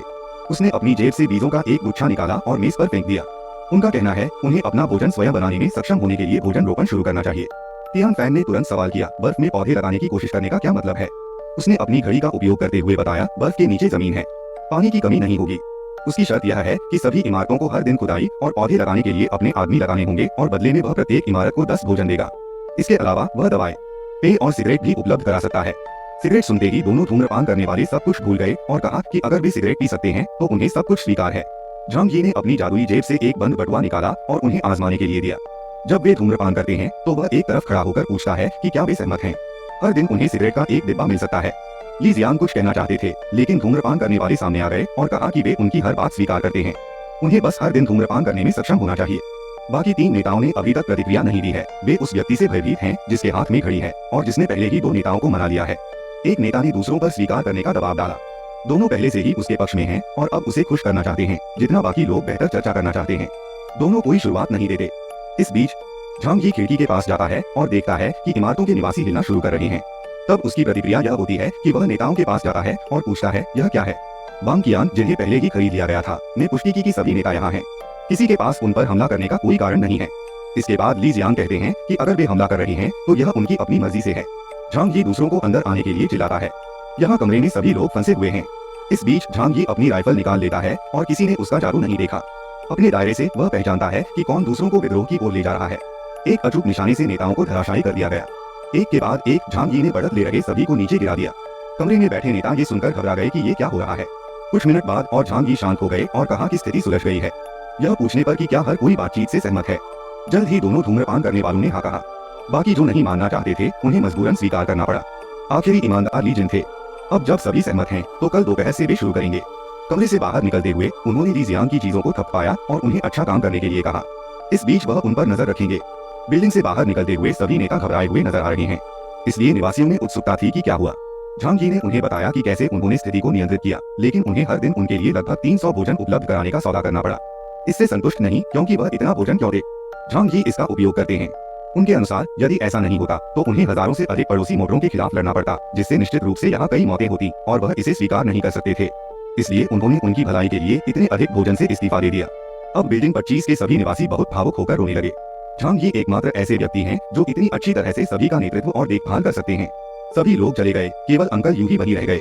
शर्मिंदा बूढ़े व्यक्ति का कहना है कि चीजें वैसी नहीं हुई जैसा उसने सोचा था। झांग यी अंकल को एक अधिक निजी स्थान पर ले गया और वहाँ सच्चाई बताई। योजना सभी अपार्टमेंट के नेताओं को एक साथ खत्म करने की थी, लेकिन केवल 5 सबसे प्रभावशाली नेताओं को ही भेजा गया। इसलिए योजना स्थगित कर दी गई। यदि 5 नेताओं को बाहर कर दिया गया होता तो अन्य लोग उनकी जगह ले लेते और बिल्डिंग 25 को नष्ट करने के लिए और अधिक प्रेरित हो जाते। अंकल यू अब समझ गए कि इतना विनाश क्यों नहीं हुआ। अब ऐसा इसलिए है क्योंकि बाद में होगा। वह समझ गया और इस बात से प्रभावित हुआ कि उसका भतीजा चीजों की गणना करने में कितना अच्छा है। अब ये समय की बात है। जैसे जैसे दिन बीतते जाएंगे बाकी निवासी कमजोर होते जाएंगे। अकेले 300 भोजन उन्हें भीतर से खुद को नष्ट करने पर मजबूर कर देंगे, न कि उन्हें मिलने वाले थोड़े से भोजन के लिए संघर्ष करना पड़ेगा। झांग यी ने अंकल को स्पष्ट कर दिया कि वे इस बारे में किसी को न बताएं। अपने आलीशान घर लौटकर उनकी पत्नी योगा कर रही थी। उनका जीवन कितना कठिन है। इतने काम के बाद जो क्यूयर जानना चाहता था कि बातचीत कैसी रही। उनका जवाब था कि अगले कुछ दिनों में उन्हें बस यही करना है। उसने उसे बिस्तर पर पटक दिया और कहा कि उसे अगले कुछ दिनों तक घर से बाहर नहीं जाना चाहिए। तैयार रहें। एक गर्म रात के बाद अगले दिन बाहर बहुत ठंड थी, लेकिन फिर भी वादे के मुताबिक सभी को खुदाई में लगाया गया। उनका मिशन पौधे लगाने के लिए बर्फ से 10 मीटर नीचे जमीन तक पहुंचना है। वह बस यह सुनिश्चित करने के लिए वहां से गुजरा कि सब कुछ हो रहा है। फिर वह अपना स्नोमोबाइल लेने के लिए बहुत दूर चला गया। अन्य 2 नेताओं ने कहा कि उन्होंने खोजा और उनका स्नोमोबाइल कहीं नहीं मिला। वह इसे कहाँ छिपा सकता था। झांग यी का लक्ष्य आज एक पशु चिकित्सालय ढूंढना था। उन्होंने कहा कि वहाँ उन्हें वह जहर मिल सकता है जिसका इस्तेमाल वे उन जानवरों को इच्छा मृत्यु देने के लिए करते हैं जिन्हें बचाया नहीं जा सकता। यहाँ उसके पास जो राशि है उससे वह 300 लोगों को बेहोश कर सकता है, क्योंकि वे इलाज नहीं करा पाएंगे। वह जानता है कि जब समय सही होगा तो वह इसका उपयोग करेगा। घर लौटकर उसने पहले से ही अपने भवन के लिए प्रचुर मात्रा में सामान इकट्ठा करना सुनिश्चित कर लिया। हर कोई इस बात से प्रभावित था कि इस बार उसे कितना पैसा मिला। एक फोन कॉल के जरिए उन्होंने अन्य इमारतों को सौदे में अपना हिस्सा देने के लिए आने के लिए सूचित किया। नेताओं ने शायद घात लगाए जाने के डर से प्रत्येक इमारत से 3 लोगों को इसके लिए भेजा। धीरे धीरे 30 पड़ोसी इमारतों ने अपने पहले दिन का भोजन शुरू कर दिया और हर कोई भोजन देखकर खुश था। जैसे ही वह चला गया, उसने श्रमिकों को यह कहते हुए सुना कि वे आज की कड़ी मेहनत से थक गए हैं, लेकिन यह इसके लायक था। तो बिना किसी योजना के चीजें अच्छी चल रही हैं। अपने आरामदायक घर में लौटते हुए उसका निवास हमेशा साफ सुथरा रहता था और उसे वहाँ हर चीज की जरूरत होती थी, यहाँ तक कि हर दिन एक गर्म स्नान भी। इस बीच अन्य इमारतों में वांग कियान ने अपने अधीनस्थ को आते देखा और सबसे पहले उसने जांच की कि क्या वहाँ सिगरेट हैं। उसके पीछे मौजूद सभी लोगों ने तुरंत कहा कि उनका दम घुट रहा है और अगर उन्हें धुआं नहीं मिला तो वे मर जाएंगे। जल्द ही सभी लोग निश्चिंत हो गए और तभी उन्हें भोजन के बारे में याद आया। उसने सभी को खाना शुरू करने की अनुमति दी, लेकिन वह तब तक शांत नहीं हुआ जब तक उसे यकीन नहीं हो गया कि खाना जहरीला नहीं है। उनके समूह को भरोसा था कि उनके पास भोजन है, लेकिन इमारत के अन्य श्रमिक अपने हिस्से का इंतजार कर रहे थे जो कभी नहीं आया। उस रात नायक शांति से स्नान करके निकल गया और जब वह और उसकी पत्नी अपना पेट भर रहे थे तब उसने भोजन वितरण पर पड़ोस की बहस सुनी। अगले दिन हर कोई खुदाई कर रहा था और जैसे ही नायक अपने दैनिक दौरे के लिए तैयार हुआ, उसने भोजन की कमी के कारण सतर्क रहने की चेतावनी छोड़ दी, जिससे विवाद पैदा हो गया। उसके बाद वह और अधिक भोजन खोजने के लिए अपने स्नोमोबाइल पर निकल गया। कुछ घंटों के बाद वह और भी कम खाना लेकर लौटा। झांग यी ने सभी को बताया कि बाहर की आपूर्ति की खोज अप्रत्याशित थी और उनके पास जो कुछ भी था उससे उन्हें संतुष्ट रहना चाहिए। उनकी योजना आंतरिक संघर्षों को और तेज करने की थी। उसी दिन इमारतें कम खाने के लिए निवासियों को बाहर निकालने की स्थिति तक पहुंच गई। जबकि कई लोग अराजकता में थे, वह घर पर आरामदायक था, संगीत सुन रहा था और अपने उपकरण तैयार कर रहा था। अगले दिन उसने परिणाम देखा। दर्जनों लोगों को बाहर निकाल दिया गया। इमारतों पर विवादों के निशान हैं। कुछ ने पूछा कि क्या आज भी खुदाई करनी है। झांग जी ने शवों के बीच रुख करते हुए कहा कि अगर वे उन लोगों की तरह अंत नहीं करना चाहते हैं तो हाँ। जल्द ही हर कोई बर्फ खोदने के लिए दौड़ पड़ा, जिसे झांग जी ने देखा। लेकिन अंकल यू ने देखा कि आज कुछ ही लोग काम पर आए थे। बिल्कुल सर, देखिए कितने लोग नीचे हैं। आज केवल झांग जी की टीम यहाँ थी, लेकिन कल स्थिति बदल जाएगी। यह सभी पड़ोस निवासियों के लिए एक संदेश था। जो लोग काम नहीं करेंगे उन्हें खाना या सिगरेट नहीं मिलेगी। अगले दिन काम करने वाले लोगों की संख्या लगभग सामान्य थी। अंकल यू ने सवाल किया कि इतने सारे लोग काम पर क्यों लौट आए, जबकि उन्हें पता था कि सभी के लिए पर्याप्त भोजन नहीं होगा। झांग जी ने संकेत दिया कि वे वैसे भी भोजन प्राप्त करने के लिए यहाँ आए थे और पिछले दिन के शब्द धीरे धीरे गायब हो रहे थे। जब वह जा रहा था, चेन लिंग बात करने के लिए उसके पास आया। वह गंदी और चिंतित थी, वर्तमान अराजकता पर चर्चा करना चाहती थी। अगर चीजें इसी तरह जारी रहीं, इतने कम भोजन के साथ निवासी एक दूसरे को मार डालेंगे। उन्होंने सुझाव दिया कि वे दोनों सभी के लिए भोजन की समस्या को हल करने के लिए वैज्ञानिक तरीके के बारे में सोच सकते हैं। वे अपने क्षेत्र का विस्तार करने पर भी विचार कर सकते हैं। यदि वे एकजुट हो जाएं, तो वे दुनिया के इस छोर पर एक साम्राज्य बना सकते हैं। झांग यी की नजर दुर्भावनापूर्ण हो गई। उन्होंने उन पर सत्ता हासिल करने के लिए लोगों को धोखा देने की कोशिश करने का आरोप लगाया और कहा कि उन्होंने जिस तरह से काम किया उसके कारण उनकी इमारत में कई लोग मर गए। उसकी पिछली बातचीत की रणनीति उसके साथ काम नहीं करेगी। झांग जी ने उसे दूर धकेलते हुए कहा कि उसके जैसे लोग जल्दी मर जाते हैं और उसे किसी भी चीज के लिए उस पर भरोसा नहीं करना चाहिए। उसके लिए जो कुछ बचा था वह उससे विनती करना था कि वह अपना मन बदल ले और उसे अपना दाहिना हाथ बना ले। अजीब बात है कि सब कुछ के बावजूद ली जियान की इमारत में कोई हताहत नहीं हुआ। हर कोई जीवित था और काम कर रहा था, उत्सुक था कि यह कैसे संभव हुआ। झांग जी ली जियान के पास यह पूछने के लिए गए कि वह सभी को जीवित रखने और सहयोग करने में कैसे कामयाब रहे। नायक संकेत दे रहा था कि वह सच्चाई को छिपाने के लिए कुछ कर रहा है। सभी ब्लॉक भोजन को लेकर आंतरिक रूप से युद्ध में थे। ली जियान की प्रतिक्रिया सरल थी। उन्होंने कहा कि उन्होंने अपने लोगों से कुछ भी नहीं छिपाया है।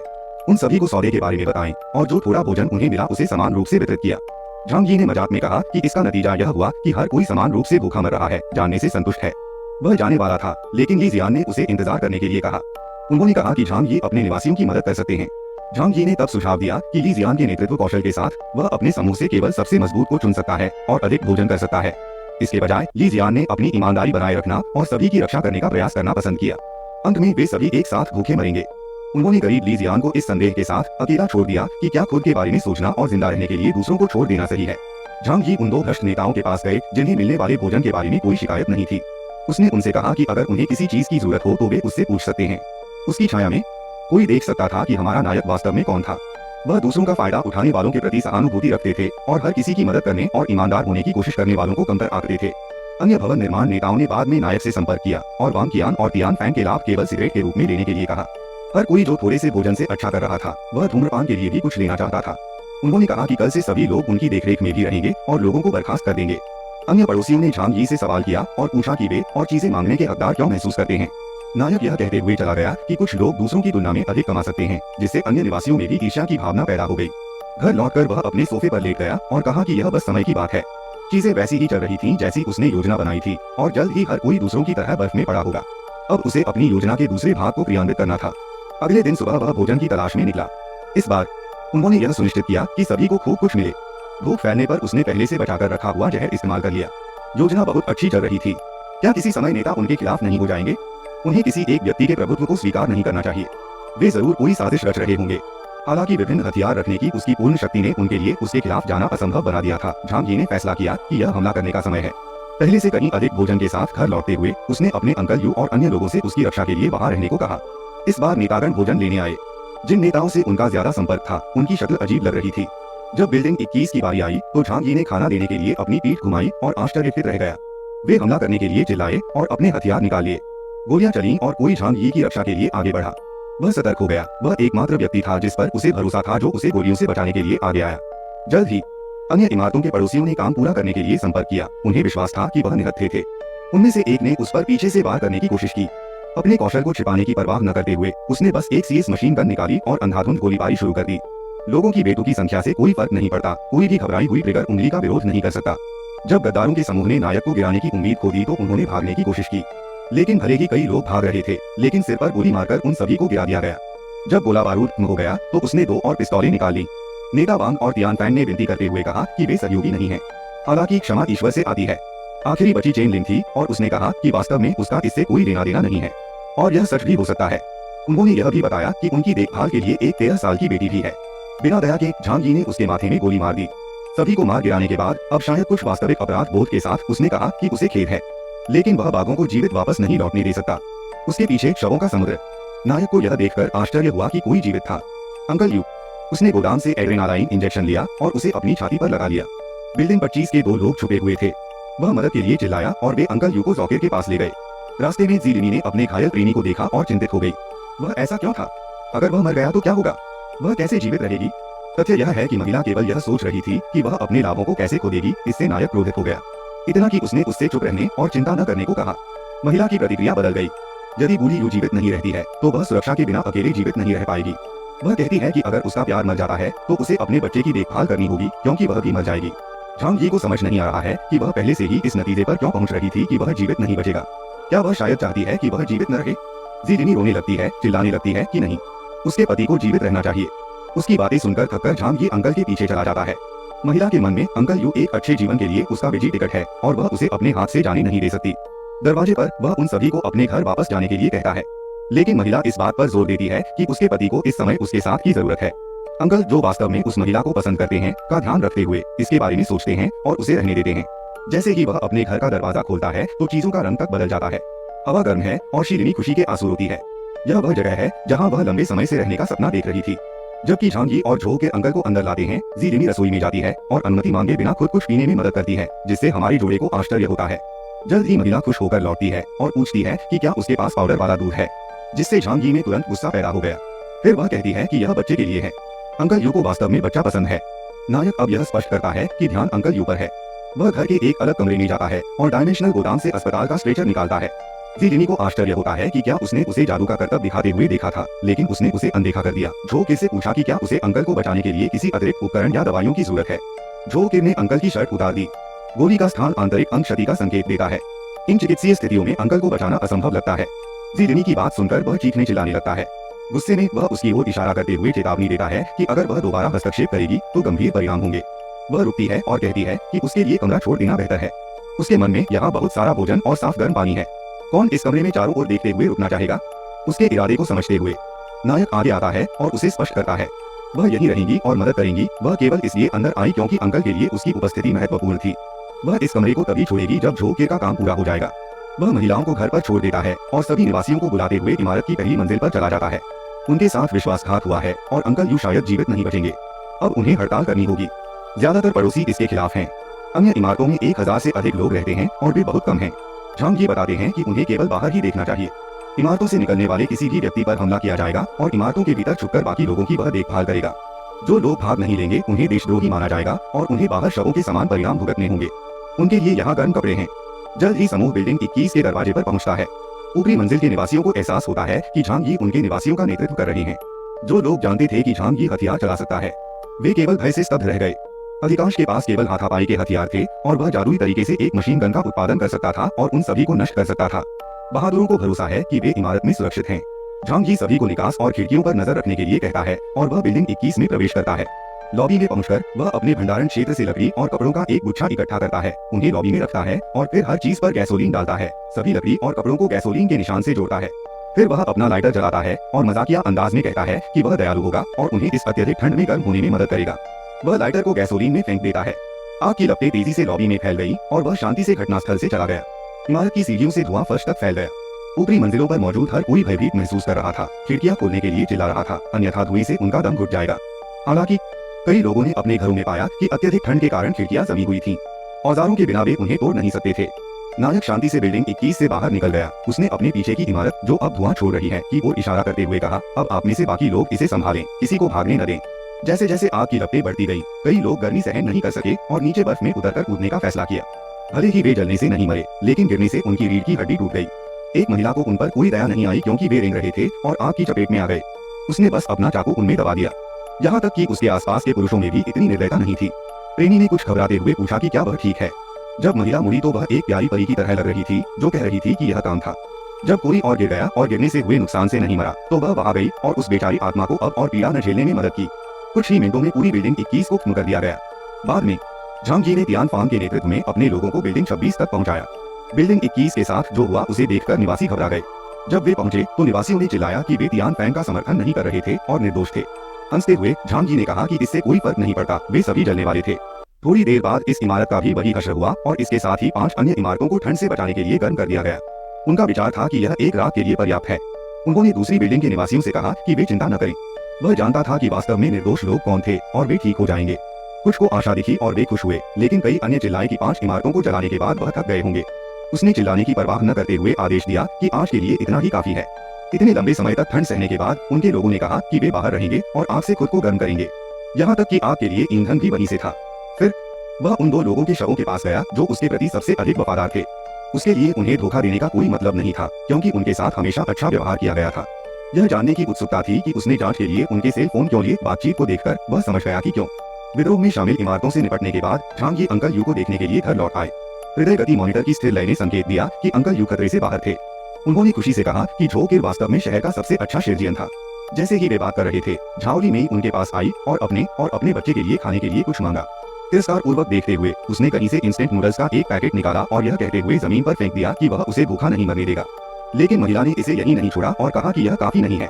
रसोई में उसने देखा कि अंडे और चिकन थे। उस पल में झांगी लगभग गुस्से से फूट पड़ा, यहाँ तक कि झो किर भी महिला के दुस्साहस से हैरान था। सर्वनाश में मुफ्त भोजन के बारे में शिकायत करते हुए नायिका ने चिढ़कर कहा कि यह सिर्फ इंस्टेंट नूडल्स था, अन्यथा वह कुछ भी नहीं खाएगी। इसके बाद वह अपनी गर्लफ्रेंड के साथ चला गया। वे कमरे में लौट आए। थकी हुई झांगी ने अपने पैरों की मालिश करना शुरू कर दिया। यह वहां से शुरू हुआ और जल्द ही उसके होठों तक पहुंच गया, फिर वापस उसके पैरों तक। झो किर ने बताया कि अंकल यू की रिकवरी असामान्य थी। सर्जरी के दौरान उनके घाव तेजी से ठीक होने लगे। यह सुनकर झांगी को अचानक सदमा पहुंचा। उन्होंने निष्कर्ष निकाला कि सुपरनोवा विस्फोट के दौरान एक गामा किरण तरंग पृथ्वी से होकर गुजरी और उसने किसी स्थिति में लोगों को शक्तियां प्रदान की होंगी। ऐसा हो सकता है कि अंकल यू ने अपनी आयामी भंडारण क्षमता जैसी कुछ क्षमता जागृत कर ली हो। यह स्वीकार करते हुए कि यह मामला था, उन्होंने सोचा कि केवल वह और अब अंकल यू की क्षमता को जागृत करने वाले एकमात्र व्यक्ति क्यों थे। उनका विचार था कि निकट मृत्यु की स्थिति ने इसे ट्रिगर किया। नमस्ते, कृपया इस चैनल को सब्सक्राइब करें। तब तक मैं अपने पैरों की मालिश कराती हूँ। समझ रहे हो? समझ रहे हो आप? समझ रहे हो ना?